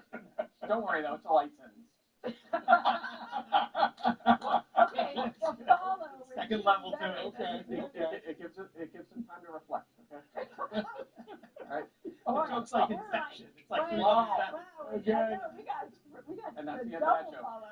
And also, I have no segue to Tyrone McMillan, but we'll just talk about it. Big game last week. We reflected on his best game. Let's reflect on his big game from last week. Yeah. 6 for 73 and a touchdown on 10 targets. Now it's 5 touchdowns in his last 5 games. So he's been under 12 fantasy points in 3 of those. We're not getting enough consistent target volume from him. Again, he's been boom bust, and now he draws the Seahawks. They've allowed the 4th fewest fantasy points to perimeter receivers. That's where McMillan aligns 80% of the time. Since week 7, only 2 receivers have reached 15 fantasy points against the Seahawks. One of them is Puka Nacua, of course, last week. So definitely nervous about this one. Joe, despite the quarterback change, in a while, That didn't scare me. Me and they were fighting each other with snow. Oh, yeah? Yeah. But you were just making his first ever start. I've been into So everything's wet. targets are what we want to see. And he led all the targets. I thought Yeah, we'll start with the snowball fight. it ends up being Oh my god. You sure? and the 5 receptions for 70 Who else? yards. Now you have a matchup that gets Oh my very good goodness. defense, very suspect pass defense in a game where you're Are at they 6 gonna point Pennsylvania? which indicates a trail state, so throwing a lot of Maybe right the after quarter. the leaving. I think Waddle hits done 58 and a half light to me. Finding a Drake London has been on the injury report all week. I'm pretty sure about whether he'll play or not. So they were here at 6 o'clock this morning. My list is Yeah. questionable. Whether it's throughout the week. That's Going back okay. to PCL. How many times are we going to talk about a player who's had a PCL injury? They come back, what you finally realize is they're probably not going to be 100% until the season's over. So yes, he will play, you know, but Where's he's this going to go? be confident. Ah, Katie. Sorry. 3 catches, I think it was just 3 catches for. I said, where's this go, Pam? And the thing is, That's how to do. Daddy, if you want to do that, that's how you do it. No, don't do that, please. Okay, I won't. The athletic catch that a Drake London makes. You I go wasn't up looking. in the air, you fall, you I was land not hard, expecting to get you punched in the catch it, stomach. you're out. So, it's Well, you did. Yeah, I'm just not expecting these things. But what you want is the Drake London that you're accustomed to getting. I think And also, quick explanation, I wasn't trying to do that. I know. Coming up here in You're fantasy never football trying now. to, apparently. Awesome. But you end up doing it. Action Gen Team managers. Get a championship today. We'll rank running backs when we come back. What's it talking Let's go, boys! One thing I've noticed about football fans is they all talk, but other players can actually hear them. Proud of you. Looking good. Keep it up. But when you have Geico Insurance, you'll always be heard. They have top-notch customer service with people who Hungry? really care. There you go. That's how you're inside zone. These little cheeks look cold. Are your little cheeks cold? Yeah? Yeah, I'm trying. Just pass the ball. It feels What good about to my hand? It feels good to Geico. They don't feel too cold. They are cold. Is they cold? Groundbreaking technology They are designed for cold. compression support of your lower back and core like you've never experienced before. The X-Back evenly distributes the support across a broader surface area of your back for relief of lower back aches and pains. An orthopedic design alloy support panel and 4 built-in flexible stabilizers to help improve alignment. Can I keep these on? Better posture. Get X-Back at Take them. Amazon.com. You don't like them? I mean, yeah, I do. He's doing it like that. He's doing the first thing you're doing. This? Yeah, I like it. You like that? It's like a foot massage. I like it. You like getting a foot massage? Well, no, I just like what you're doing. What is this? What?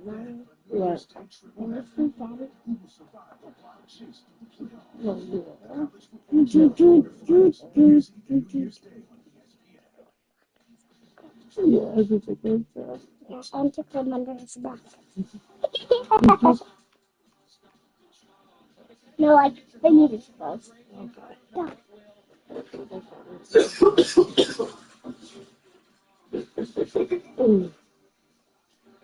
Let me tell Daddy this is.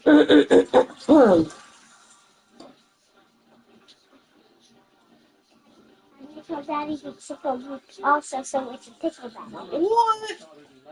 Daddy. When you walk up to Mommy, tickle her. And Mommy, when you walk up to Daddy and tickle him. And guys, it's moving tickle battle, so I have nothing in your hands. Go, tickle. Daddy loses, Bobby wins. Oh, I like this card. I'm joking. He cheated, right? This is not allowed. Tickle. You can still tickle him with your feet. Is this the same shirt that you had in white? She bought them to me more than you. Go. Nah, she bought them on black too, but I'm going to attack that cheater. I wanted regular shirts. That's what I really wanted. It was regular shirts. It's not bad. It looks better in black for some reason. No, I liked it in the winter. Yeah. I actually don't mind them, but I wouldn't just like we going out to dinner. I take off my stuff. This is what I'm wearing. Yo, stop. Yo, hit me again. I'm gonna smack your hand, kid. I'm telling you to stop doing that. But I'm not even smacking you in the same place that I usually do.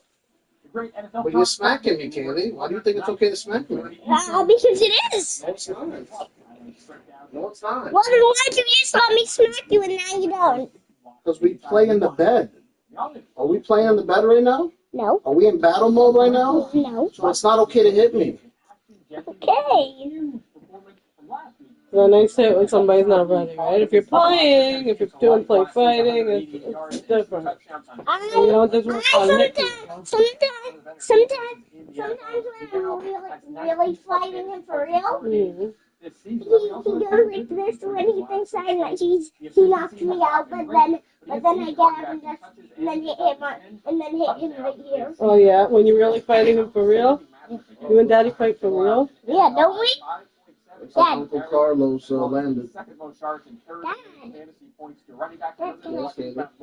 Don't we really fight for real sometimes? See? We should have took these, Uncle Carlos. When we got to the airport, I look at the back and I see these. Can I say? On the car? Yeah. And he's like, oh, I made those. But they were frozen to the car. But I had already taken one out, and I left it there. And I'm like, that's just going to roll off. So I threw it at him before he made it into the airport. I tried to throw it at him, and some lady looking at us going crazy. But he did actually some good throws. Last week he played 30 snaps and had 11 carries and 2 He was with Ariel and her baby. Oh. Look, Ariel had a baby. 11 carries and 1 target. He was effective on the Aw, ground with the baby's 65 so yards on 11 carries, although he did not catch either I like of the his baby. 2 targets. Cute. It appears he's the lead looks ball like, carrier for the Cardinals right now, and I know he didn't do a lot of the pass catcher last week, but he got 1.8 targets per game in his 5 games prior to last week, so we know he could do that as well. And this is a great matchup. Not as cute as Teddy, but it's cute. Yards and fantasy points as well. 20 touchdowns to running backs so far. Who's your cousin? Ariel. Ariel? You know Uncle Felix? Yeah. Which one is Uncle Felix? Lead the same backfield. You know the Uncle Felix, though, right? Yeah, I know Uncle He Felix. has 4 daughters. Taysom Hill was, of course, the main man. And it's the oldest daughter, Ariel. We also saw Evan Hull playing 16 snaps. You met her only, I think, once. Snaps. He has 3 catches in 2 straight games. I don't remember Ariel. You don't really see them. They're a little busy. Enough, so I would not put him in my flex, especially against the Titans defense that, you know, I know. Oh, so Uncle Felix Against running back. So I don't is in Uncle Carlos's family. That's Abuelita. That's her brothers. I know. Uncle Carlos is her older brother. Uncle Felix is... The younger brother. Yeah, quick progression with non-contact jersey at practice. Yeah. He's either a little older than my mom or a little younger than my mom. You have to be cleared by an independent Uncle Felix might be a little older than my mom, actually. That happened. They're getting Henderson played. Mike, let's talk about Kenneth Walker the third. I believe he's... Words and speaking with any off back. I remember my mother being the middle child. Put him in your RB2. So the middle child would be third. Obviously, in the middle. Or second. Not second out of 6. Not a big number for what we're using. They had 6 kids. Back then, people had a lot of kids. Everything wasn't as expensive. Been held at 13.1 or fewer in his other 11 games. It's just been all back sharpening at the goal line, and losing all of those carries inside the 5 has cost him touchdowns and limited fantasy output. The good news is the Panthers 4.8 yards per carry. Running backs this season, that's 6 times. So for me, Walker is a guy I would start, but again, it's just one of the boom bust guys. You have to hope things go his way. That's it last week. What about Travis Etienne Jr.? He put up 21 points last week. Hoping for more today. Yeah, I mean, listen, he's out. He's out for the Jags in this game. No DeForest Buckner for the that's a big loss for their defense. I just love how they use the pass game. I think that's where his bread and butter is going to be. Is just finding those different matchups against the coach. So I expect big things from him today. Joe, short list for fantasy MVP this year includes Devon Achane. Could game script help him today? You want to play him? This is not any sort of knock on the fantasy. I would bet the under on the rushing yards there. 70.5 was 71.5 yesterday. We saw some other. Were you making that cappuccino or what? I think when it's all said and done, he just like his We did it in the morning. We did it in the morning. No, that was yesterday. He's in a must-win spot. Miami, we'll talk more about them in a little bit. I mean, yesterday. Did you They make had it? something cooking, and then it started to fall apart, and then they got really bad. Daddy didn't even control the thing. You know what a cappuccino is? Yes. Tell me. A grown-up drink with hot milk. Yeah, I'm going to tell you exactly what it is, right. okay? Daniel Folger here with Liz Loza. It's coffee, and the milk you make it into foam. So you heat the milk up so much it turns into like a foam. It looks like whipped cream. Cappuccino is actually On the espresso. second year running back in Bucks. It's coffee though. It's in the coffee category. Espresso. It's espresso. If you want to go down the road, is that what we're doing? Because you want to do semantics? I'm great at semantics. That's all. Yeah, but it's supposed to be what, like? Oh, yeah. If you're good It's like a couple shots of espresso and foam, right? If you're good at semantics, what is 1,000 plus 1,000? 33 fantasy points to Chase Brown. 2,000. Last week's 1, There's room for optimism, but at 2. least we know the floor is roughly around 12 points. No, You said 1,000 plus 2,000. I mean, plus We've been 1,000. talking about a lot. 1. It's 2. No, it's 2,000. You know, real life football. You said but a lot of 1,000. fantasy in the draft is the Giants and the Raiders. The Raiders You have the you team. you expected me to do that, did you? And that wide receiver Trey Tucker will be one of them. See someone you can trust this week. So I saw it in your face. I saw it. Regularly peppered Tucker, particularly, and I suppose not surprisingly, when Brock Bowers has been out of the lineup. In fact, Tucker has reported a target share of 27% when Bowers has been sidelined. That bodes well for his volume this week as the matchup against I didn't say your hands can move. No, I didn't say your hands can move. Most fantasy points to opposing wide receivers for contest. 22 different Keep wideouts fighting have through. posted that. Pretty good. You want me to make you some breakfast? That's right. Stop. Keep fighting through. 7 of those wideouts have cleared 20 fantasy points. I think that makes Tucker Pretty girl. What? both in You want me to make you some breakfast? Yeah, you can. Tight You end want Gerald to Fans had a What's fantastic rookie breakfast? campaign. Oh, I He took thought on the I- injury I report thought this you week, said which breakfast. appears to be a We can full make go it a for two. Week 17's matchup with the Steelers. How we feel about his options here. Yeah. Oh, I can make Punch my ticket yeah, for the okay. Cannon. I'm not ready. Well, let's get taking a little while to make it so if you tell me now, I can get started. Okay, maybe just make some chocolate chip pancakes. Okay, I can do that. Can we play I have something basketball? for you to do. No, in your room. She has something for you to do. What? Another What? by his sole rush I'll of the save one contest. for you. Both of those players are out this week, so that bodes well. And then we play with basketball. With me and Daddy rolling up. Fantasy points for opposing tight ends, including 15 to Fannin himself back in week 6. All right, Liz Loza, good stuff there. Hang tight. We're going to have you back in Best Bets in just a little bit. Field? Thank you very much. It's time for a new segment. We're calling it 4-4 Fortenbaugh. No 5 for Friday. That's a great song, and many would agree. Debuting a new segment with 1 week to go. Yeah, of course, duh. How else do we go about it? We've got 4 games. Joe is going to give you a bet for each. I'll give you a fantasy player to keep an eye on. Easy enough. Joe, let's start with I got a pool, Dad. Let's start with an over 52.5. Did Mommy let you do one? It's come back a little bit, which is interesting. she I was doesn't waiting to do see it. if there would be They're some not putting the resistance lineup on here. one The of the obvious stuff that stands out, I mean, both teams 29 for yeah, worst scoring Daddy's defense, gonna wind up. 24th for worst Dolphins. whether it's your favorite Jets. I think it's 30%. Steelers. Bengals. Saints. Colts. No, I was just going to catch it. No, I thought it was throwing to me. I'm not. I figured out you do this. You gotta throw it out to Giants. Hang on, Raiders. the right. And it'll come right back. Eagles.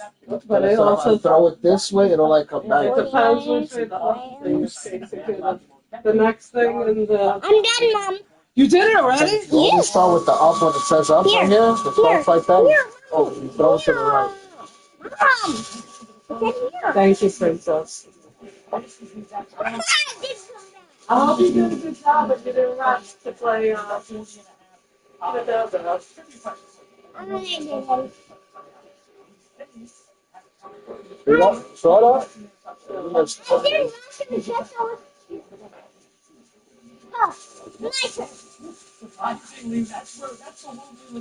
Grab it, grab it. Look at it.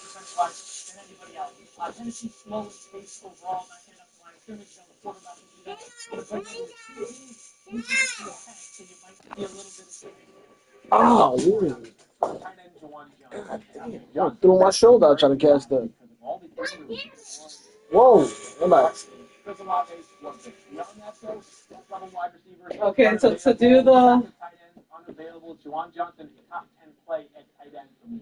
The Florida State Championship takes place in about, 40 minutes from right now.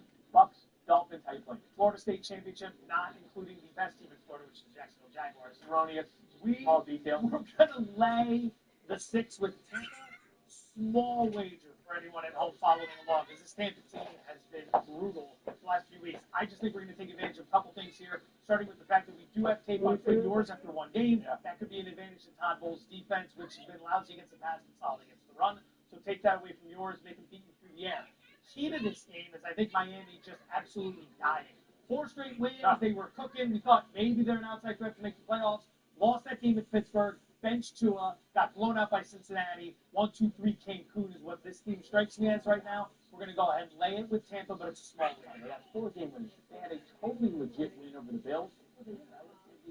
Beyond that, we're talking about guys who could help you win your week. I'm concerned about playing the Metro Luka in this game. Luka, who barely was over 50% in terms of his playing time last week, he had just one catch. The Bucs are playing like 5 receivers right now. As a matter of fact, 5 separate Bucs played 25% of the snaps last week. If you're playing a Bucs receiver, to me, it starts with Mike Evans, but there's risk involved with all of them. Last one, Patriots still playing for the number 1 seed. They can clinch the AFC East if they win today. They take on the Jets. They do. This is going to be an underwager. 42.5 is a relatively low total. Patriots might get there on their own. Hopefully they don't. But let's take a look at the Jets. Since they beat the Cleveland Browns back in Week 10, they are 1-5 and averaging 14 points per game.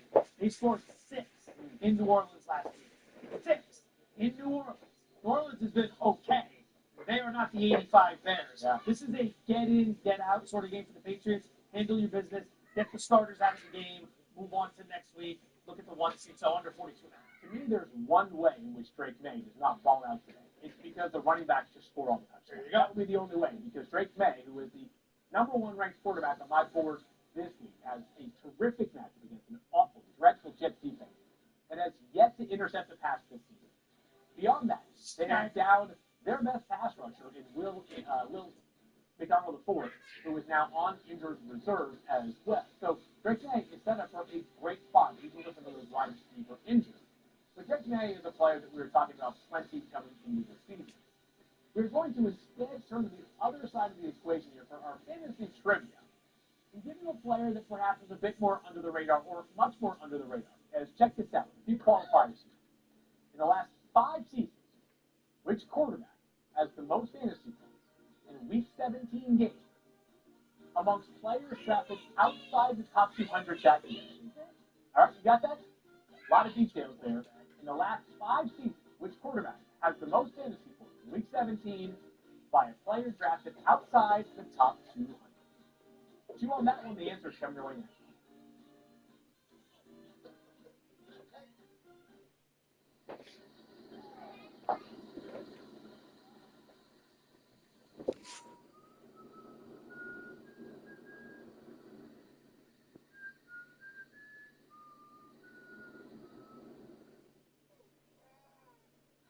I'm gonna see how happens.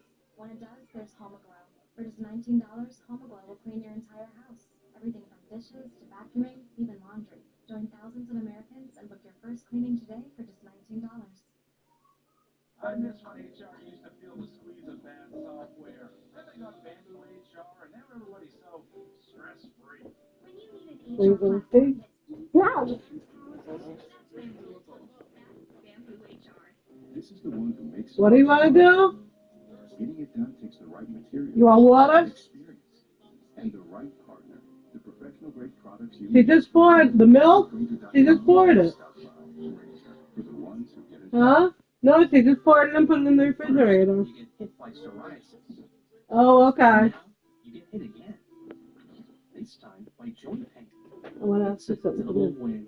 What? It could be psoriatic Got this arthritis, too cute. a chronic inflammatory disease that Did you attacks see your it? joints on the inside and your skin on the outside. If you've been hit by, find out more about psoriatic arthritis at doublewhammy.com and talk to your doctor.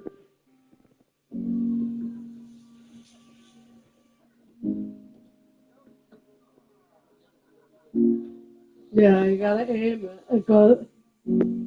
Amica Insurance is proudly customer-owned. We know what keeps you going, and we work harder to protect it. Visit amica.com today. Aim it at her. Tilt it a little bit forward. To go to her, you want to tilt it forward. There's no shortage of against impossible odds. You keep sticking down. You survive. Calci. Trade on anything.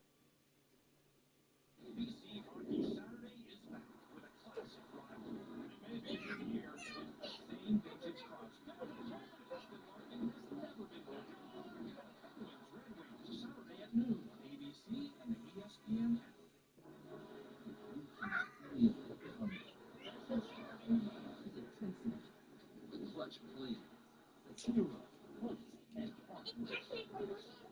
Every pressure-packed snap 1 second goes into 12:26.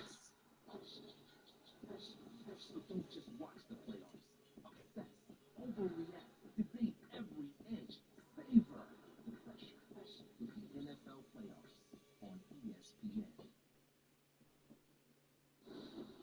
All right, back here on FF now, our trivia question for Week 17. In the last 5 seasons, which quarterback had the most fantasy points in Week 17 by a player drafted outside the top 200? I mean, this one is some of Pulse's finest work here. I have no idea. I literally have no idea. I'm trying to think of anything. Can I get some help from the desk? No. All right. Tyler, you should know this one. All right, because you know a lot that I know the answer to this one. Still Fort Brock brought this player up a few moments ago. Drew Lock, Week 17 last year when the Giants mistakenly won the game. Had 6 touchdowns against the Colts. That's got to be the answer. Got to be the answer. Well, now I feel deflated when my bias is showing. I thought it might be Brock Purdy. Nah. Yeah. Outside the top 200, though. What? Outside the top 200. Was he on the draft list a couple years ago? Yeah, within 5 years. Nobody was drafting him when he was on the practice squad for the 49ers. I was thinking the last week of the season, I went with Chad Henne. There were so many qualifiers for this question, I was completely lost. As soon as I saw Week 17, I'm like, oh, damn, there's a whole next week. Yeah, Field kind of ruined it. You should have went last. Now I feel dumb. I went, Smith. I don't know. Well, you are dumb. That was mean. Even I'm not that mean, right?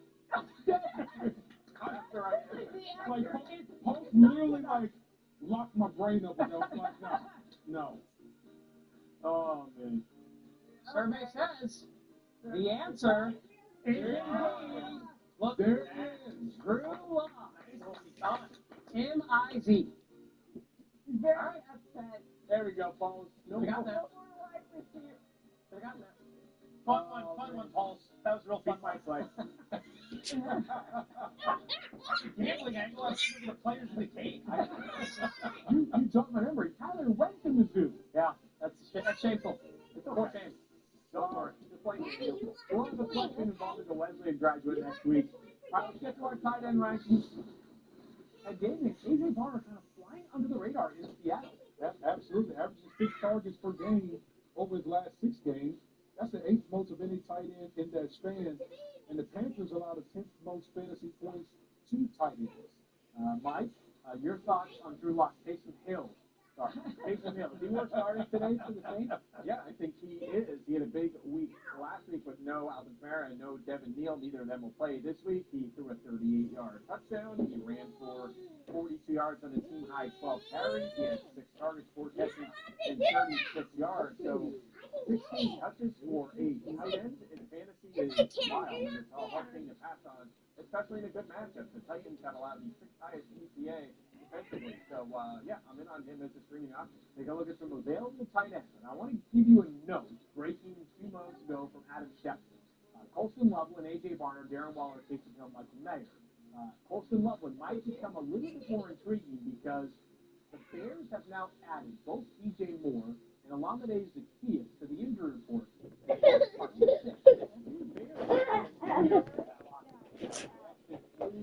Right tackle, Darnell Wright, separate from the team. So something to keep an eye on. If you have, When they do that, are they flying in private or are they putting with the rest of us and getting all of us? No, I think they're fine. You can put me if you want. I want to stand on the ceiling.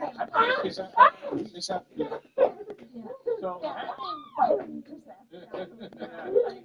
You know anything about it? No, you know, every organization. Everyone's different out here. Hey, the Bengals might make you dry. But there's no grabbing. No. I mean, I want to fight. very specific request. I wanted to fight. Having DJ Moore, if you had DJ Moore with a backup plan as well, like does it make Colston Loveland a bit more Look like fight. Maybe you're slightly more likely to break the tie and go that direction. I've actually thought about it. A I cut him out of the to go with either Taysom Come and Hill hit me. or I'm going to go Taysom Hill or Jake Conchus. So I'm done with you. I'm considering the 49ers. Come and get me. If I get to your room and before you get me, then it's over. You can pick him up if you have a dead spot so that he can't figure out how to make it. No, okay, we got to teach you how waivers work. Okay? He's on waivers. We can't pick him up till next week, though. Okay? That's You're a on New Year's 24 resolution. hours, 48 hours. It's a big year ahead for the fourth block. We'll do offense and clinics. We run clinics. Okay? So, folks in love with perhaps the most fantasy relevant tight end in this game, Stephon, is George Kittle. Yeah, I know. I'm sad about it, but I think fantasy managers should actually appreciate if George Kittle does not play now. Still, it's questionable tonight game tonight. Everything pointing to him not suiting up with that ankle sprain sustained last week. Not a high ankle sprain. I think the thought was if George Kittle's a tough guy, if he thought he could go and wasn't going to be compromised, they'd let him go. But George Kittle has also gotten smarter over the years. You know, the hamstring injury cost him multiple weeks this year. They're looking at the big picture. They know during the playoffs now we need a healthy George Kittle. So why play this week when you could set yourself back and maybe knock yourself out of the playoffs as far as the team? 49ers have dealt with too many injuries. No goodness. Stay away, Bears. Let's keep everybody healthy and on the field. Let's win. The Bears? They should. I think that would be no. To be fair, coming off Raiders Giants, we're going to need one more game to cleanse. Joe, the other game being played during that afternoon slate is Eagles and Bills. Dallas Goedert, boom, bust. Thoughts on the matchup? I'm just going to cut you off right there. These are two teams that defend the tight end position really, really well. So you factor in the weather. You look at Goddard's yardage props, 31.5. Now, he's soared past this in 3 straight while averaging about 60 yards per game. He's found the end zone 3 times in that stretch. So you would think, like, man, he's really cooking. The number should be high. When a guy who's playing this well has a number this low, that's as big a red flag as you can find. So I think we're going to play the under there. Tomorrow night, like 4 tight ends on. Is Kyle Pitts a lock against those lineup against those Rams? Yes, he is, because last week, Drake London was back. And it didn't stop Kyle Pitts from having another good game. 7 for 57 and a touchdown on 9 targets. Again, with Drake London back in the line. Now 15-plus fantasy points in 4 straight games. 8.7 targets and 19.0 fantasy points per game in 6 full games with Kirk Cousins. Maybe it wasn't London being out. It's Kirk Cousins. I feel like he's the safety blanket for Kirk Cousins. Like that is who he's going to. It's going to be incredible that they finally got him going, and they're going to get rid of the quarterback and blow out the coaching staff and start it all over again.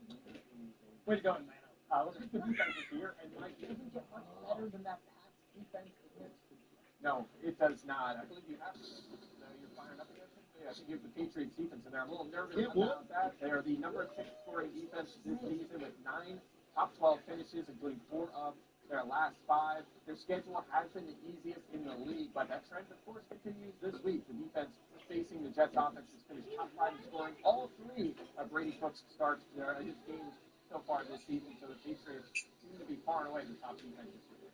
Damian Saints defense has been really good for managers of late. Yeah, listen, 18 sacks, 8 turnovers forced in the last 6 games, 10 fantasy points per game in that span.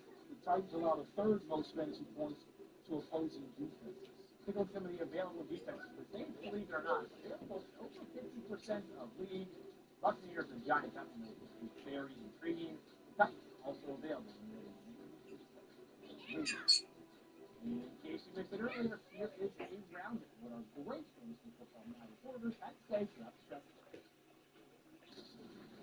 Field Yates. Let's take a look at that field right now. They just took the tarp off it about a half an hour ago. They're raking it right now to get all the gunk off the field. It's supposed to start raining here about 1 p.m. Eastern, which means there'll be a good amount of rainfall here all the way through kickoff at 4:25 Eastern and all the way through the game. The forecast is for 85% chance of rain, which means it's going to rain a lot. Well, I still expect Rico Dowdle to be the guy.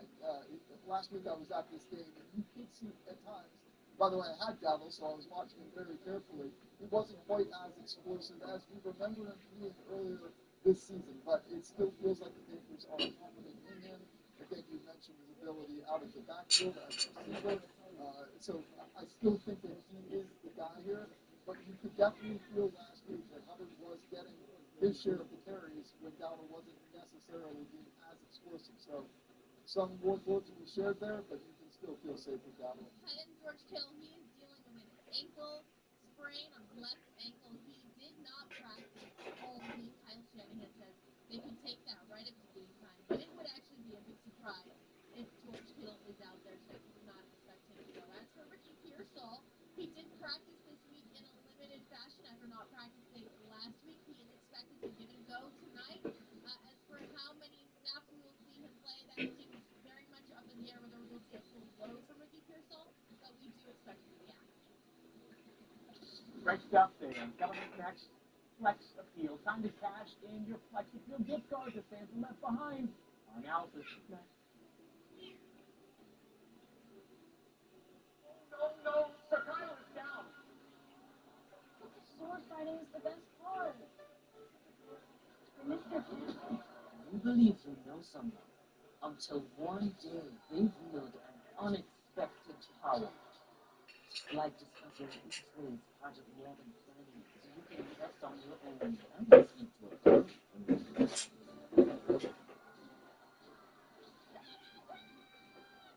What if I told you that one of the best things you can do to improve the look and performance of your car can be done for under $20 in less than 3 minutes? Fix your cloudy and weathered headlights with Cerakote's #1 best-selling ceramic headlight restoration kit in just 3 easy steps and without power tools. Just wipe, sand, and apply. It's that easy. Cerakote restores and protects, and for as long as you own your vehicle, it's guaranteed. You can trust Cerakote with over 60,000 5-star reviews. Don't wait until it's too late. Buy today for under $20. Serious pain requires serious solutions. Tidal Max Cryotherapy Spray. Next generation pain relief trusted by healthcare providers everywhere. Max relief for back pain, muscle pain, and joint pain. Tidal Max features 2 active ingredients for dual action penetration that delivers rapid full body pain relief. And available over the counter at your local pharmacy or favorite retailer. Tidal is used at PT and chiropractic clinics across the country. Ask your healthcare provider about Tidal or visit Tidal.com. It's not over. This is the National Savings Army. Don't you know? National Savings Army. Friday, January 19th at 7:30 p.m. on ESPN. The party's just getting started. Live with performances by Mariah Carey, Post Malone, and the legendary Diana Ross. And more. New Year's Rockin' Eve live December 31st on Everyone's gearing up for the holidays. The best friend. And the first timer. The neighborhood hero. And the out-of-towners. And it all comes together in a Chevrolet. I'm trying to do it so quickly. Get this for around $2.99 a month. Or to the Chevy Red Tag. So quickly over. 26 of our models. Miller time started in 1975, and the clock's still ticking. I might be able to taste like a beer. And that's legendary. Here's to another 50 years of Miller time. Frigidaire can bake fresh pizza in just 2 minutes. Dough to done in 2. So Scandal. With temperatures of 750 degrees, it's done baked pizza in as little as 2 minutes. Only from Frigidaire. Available at the Home Depot.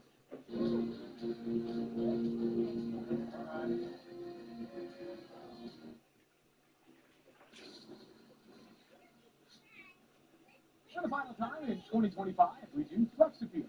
We'll do it one more time next week. As we know, that name is composed of running back, receivers outside the top 30, I will give you 5, we ranked them, they actually picked the exact order last week, so you're riding high right now, Mike. Keep in mind, viewers, you've already had 10 teams play, okay? So 5 teams are off the board, only 22 teams picked up. Like, we're the strongest group of the season field, but we're going to work through some possible flex options, and we're going to start right here in the middle with Audra against the Tennessee Titans. Love to see backfield in snaps last week, field, but only 8 touches and 36 yards in that game. Very concerned with the lack of. Why don't you check the house first? Well, Okay, he's not in the hallway. I can. I hope so. I feel like putting a lot of faith into this thing's backfield. just in general, it's probably an ill-stated idea. So I wasn't for here. I checked A lot of him out. distance He's today, not so there. he's very. I don't think he's a clear lead back. We'll see about that. We're going to stay in the same game here with another running back, Tyjae Spears, down there in Tennessee against the Saints defense. He's coming off a big game field, 105 yards and a touchdown on 18 touches last week. Doesn't do it again. I don't know if I know exactly that, Mike, but what you do like for Tyjae Spears is he's a legit passing game threat. And the game script works in his favor, which, by the way, the way the Saints have been playing on offense recently, and defense for that matter, it is possible that Tennessee is playing from behind. Tony Pollard's been much better of late as well, but Tyjae Spears is good enough to fit right there in the middle. Yeah, Stephen Gates this season 17 plus fantasy points in single digits in his other 9 games. So very, very boom bust and very little boom in there this season. All right, next up we're going to go to another guy that is actually coming out of the big game in Parker Washington. He's going up against the Colts today. Career highs in yardage and fantasy points last week. Also had a touchdown against the Denver Broncos field. Really good player. An absolute baller of a player is Parker Washington. He's so good after the catch. Is he under the gun? As well. I also watched the Colts play defense against early on Monday night. They leave a lot to be desired defensively. They do get Sauce Gardner back. No DeForest Buckner already makes a front seven that use pressure players that much. How about better. behind the doors for you? Yeah, Colts top 5 in fantasy points, catches, yards to receiver. So perhaps another decent day for Parker Washington. So another wide receiver. This was a guy you liked a little bit during the pre-draft process. Right down here in Jack Beck. Again, kind of trending up to 78% of the Raiders' offensive snaps over his last 3 games. So only 110 yards and 12 targets. Yeah, he loves this player a lot. I think he's going to be a good wide receiver in the NFL. The Raiders were good players throughout the basically majority of the season. This game has a lot of implications for the 2026 NFL draft, but I am concerned about a relatively pedestrian target share once again coming away here. Yeah, he has caught 20 to 27 targets. Pretty good catch rate so far this season. Good matchup in theory against these Raiders. Yeah, definitely. All right, last one here. One of our favorite guys, Raheem Sanders touchdown game that we do on the Fantasy Focus podcast. Out of Mumfield, last week, 8 targets in place of Devontae Adams, who's unlikely to play in this game. The production wasn't really there, but that volume is hard to ignore when you're looking at flex options. It is. I don't feel great about having him number 1 here, Mike, but you made some reasonable points there about why things could look pretty favorable. I guess probably the strongest argument for Mumfield as a potential flex is he's the number 2 wide receiver in an offense that could have a quarterback thrown for 5 passing touchdowns on Monday night. That is always within the realm of possibilities for Matthew Stafford. And I do have some regret. Yeah. Falcons top 5 in touchdowns allows him. Maybe he hits him maybe Raheem Sanders touchdown contest How this week. poorly did I do that? All right, let's see here. Let's reorder. We have some work to do, Field. Okay. Tyjae Spears 1, Parker Washington 2. So we got to block in here. 3. I have Estime 4, Mumfield, and of course 5, Jack Beck. So we got a couple. We got 2 and 5 right, I think. A couple movement there, a little bit of movement there. But Spears and Washington, I think, are the guys that really stand out as legit options in your flex this week. Certainly in deeper leagues, the other guys maybe not so confident in them. I was holding some spots at the top of the order here for both Alex Pierce and also Blake Corum, 2 guys who I do think, based on how good they have been of late, Pierce was great this past Monday night. We got could have found our way to the top. You did too well last week. I had to get you this. Hey, so all 5 of these players, again, 5 games have already been played. All 5 of these players are under 10 points in their projections, led off by Tyjae Spears with 9. Always fun, even if I was not very good today. Flexing. So far we've ranked. We've discussed the key injuries. We've had plenty of fun. Now it's time, Mike, for best bets. Indeed it is, Field. Thank you in the film room with Joe for our Week 17 best bets. But, of course, we got to do our counting from Week 16. And it was another winning week for the squad. Aaron, Joe, and Liz all getting there. Now, I lost with Gardner Minshew, who left that game early with an injury. But if you made this wager, for instance, on DraftKings, thanks to their early exit promo, no sweat off your back because of the injury there. So that was a bummer, but again, make the wager with DraftKings and you're all good. So nice week for the squad. Let's start Week 17. Aaron, lead us off. For my best bet today, 1, 2, I'm looking at Jalen Hurts anytime touchdown score. I think he finds the end zone in this game against a weak Buffalo Bills defense that hasn't been great at stopping the run. They've allowed 4 rushing touchdowns to opposing quarterbacks this season, which is tied for the 6th most. When we think about Jalen Hurts in the last couple of seasons, we know that he typically is running the ball in. There was a lot of rushing touchdowns. Now this season, he only has 8, which isn't the normal, let's say, for him. But at Good. the same time, over the last 2 games, he's had 14 carries for 79 rushing yards. Where I do think you he's knock? going to run a lot in this game against this Bills defense. Here I come. All right, AKD looking for her favorite QB to find. Remember when they used to be like minus 110 last season? There was something making that wager. Very comfortable, cozy bet. Joe, what are you doing for week 17? First off, no. It's like an old school day at Vegas books. There are moves being made everywhere. The Bills are up to -3 against the Eagles. Colts are down to 3.5 against Jacksonville. They're betting that one like they already know the outcome.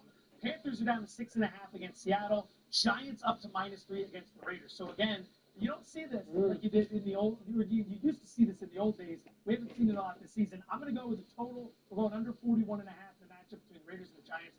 I just don't think they're coming to play. I think it's two teams that are going to take their time getting the line of scrimmage. I don't think either's going to want to throw the ball. Loser of this is in the driver's seat for the #1 overall pick. Why would you want to win? Given that you've been so good at losing this year, both teams enter on 9-game losing streaks. Just finish the process and get yourself the #1 overall pick. So I think we see a very low scoring game in that matchup under 41.5. Does a 10-10 tie benefit them for draft compensation? That would be fantastic. That's fantastic talking point for Monday Sports Talk Radio. All right, let's spin around and get Liz Loza's week 17 best bet. So I don't know if you guys know this, but Kirk Cousins is like kind of intense.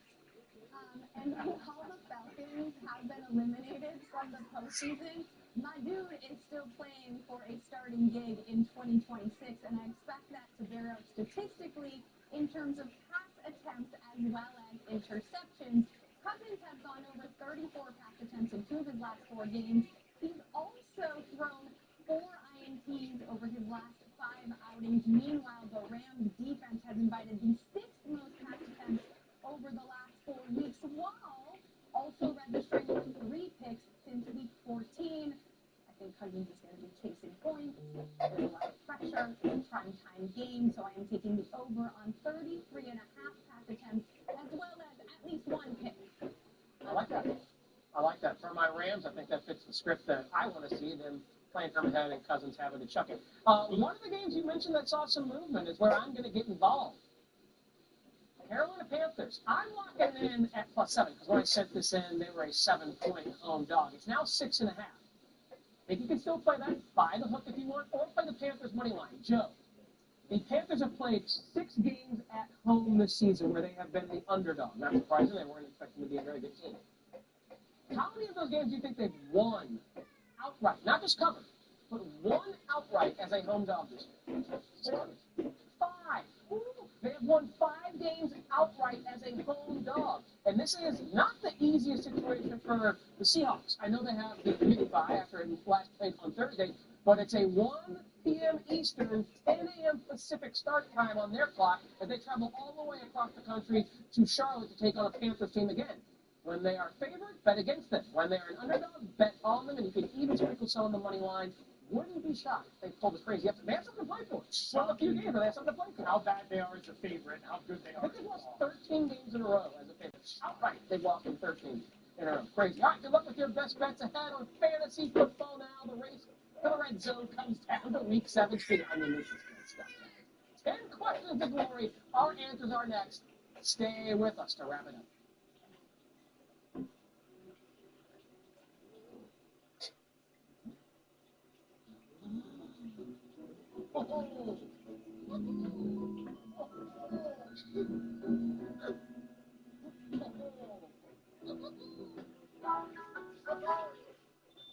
Why do I have to wait for payday? I should have access to my money when I want. With Chime, I get paid when I can, and I can overdraft easily. Finally, I'm in control of my money. Join the millions of members like us, banking fee-free at Chime. Got your lucky jersey? Haven't washed it since the wind streak started. Nature Made vitamins? On it. Nature Made is made to keep No, I don't. on game day and every day. Touchdown. Nature Made, the #1 pharmacist recommended vitamin and Oh. supplement brand.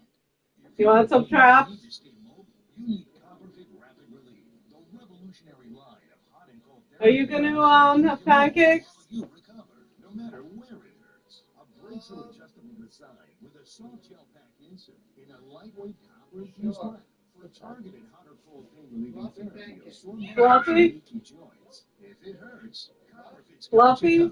Not like last time? I don't know, they were like thinner. I thought they were better. Do you like them fluffy?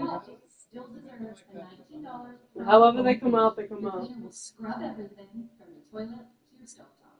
Your whole place will be vacuumed and dusted. Honestly, you might think the price is too good to be true, but once you try it, you'll never go back to cleaning the house yourself. Pick a date, choose your cleaner, and book your first cleaning today for only $19.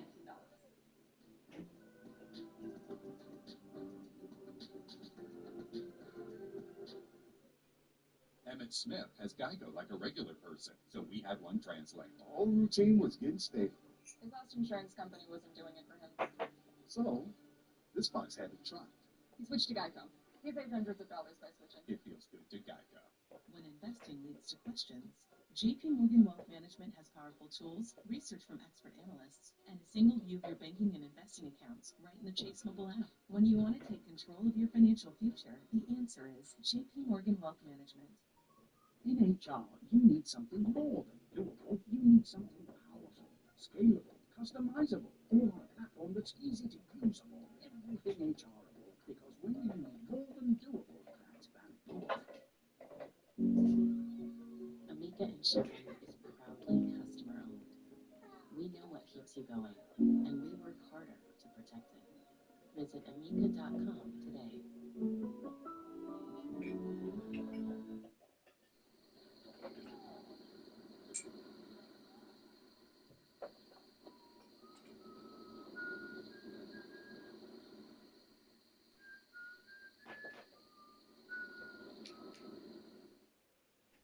A reminder, our Week 17 Monday Night Football matchup features the Rams visiting Falcons, 8 Eastern, 5 Pacific on ESPN and the app.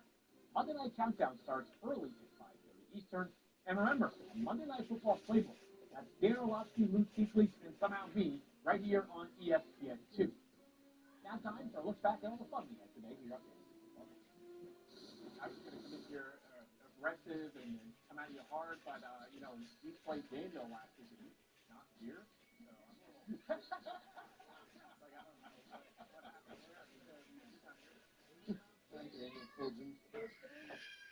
see you shaking your head at me. Let me throw this at you. I have a brother named Daniel Fulgham.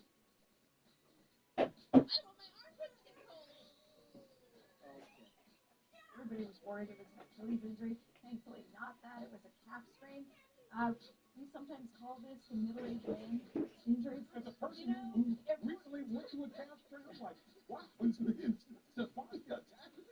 How long did you battle that calf strain? Oh, like months. I'm going to take advantage of something new in the fantasy football world that I didn't utilize a lot this year. You guys may have heard of this. It's called the waiver wire. Yeah, I feel dumb. I went, I don't know. Well, you are dumb.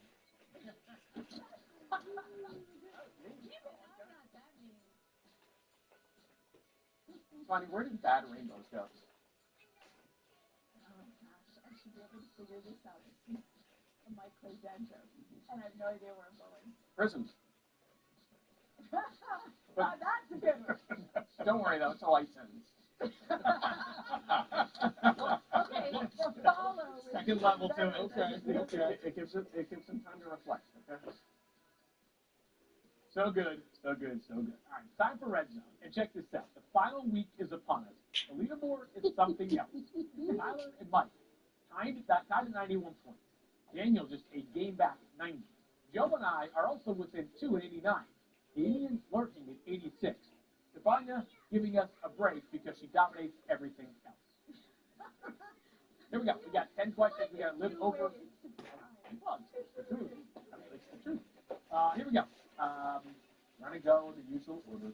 Do the Jets score 13 or more points versus the Patriots today? I say yes. Yes. I say yes as well.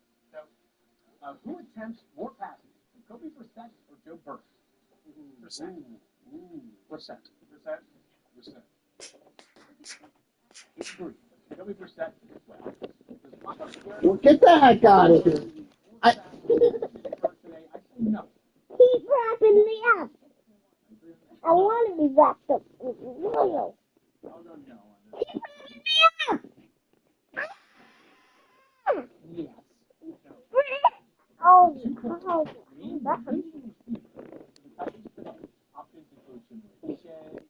I'm scared. I'm running on the ceiling. Well, the first one. I like DK. I like DK. I like DK. No, I like DK. I like DK. Oh, man, there's something to go elsewhere. I'm going to think about this one a little longer. I have to do DK. I have to. Ditto. I'm assuming that's yardage. I like Io Manners. 50 or more points scored in Colts Jaguars today. Wow. No. I'm going to say, I'm going to lean no. I'm going to say yes. All right. I'm going to say yes. More pass levels. Baker Mayfield versus the Dolphins. Sam Darnold versus Tampa. For passing yards, I'll go Baker. Give me Baker as well. Give me Baker. Well, Baker Mayfield is well.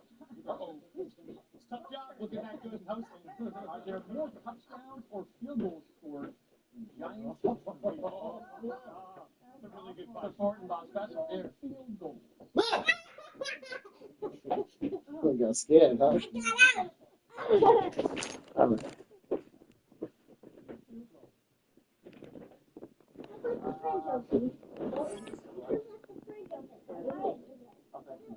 Should have left the fridge open.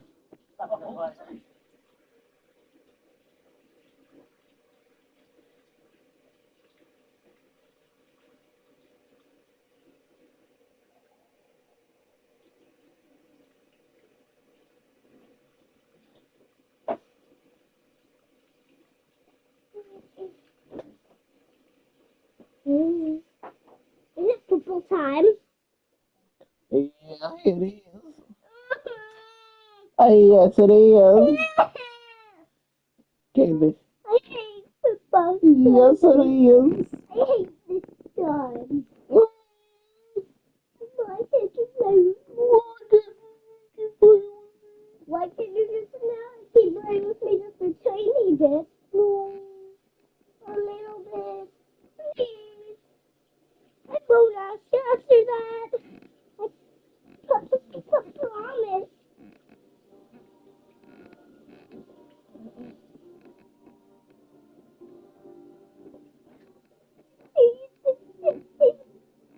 Darn.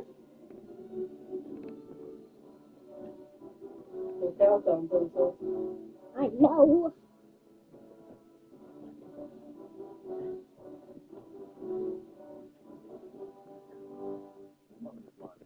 It's hot.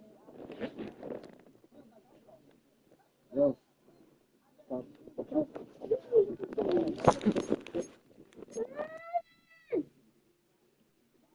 Stop, baby. I'm stepping on my controller too.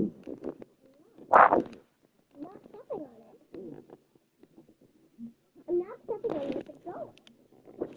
I promise you.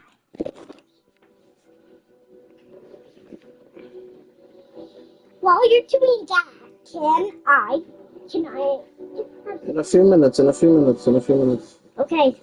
Countdown for the girl. Get ready to eat your breakfast. Okay.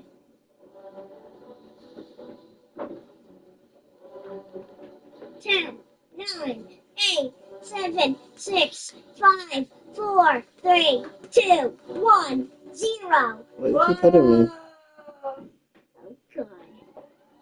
Okay.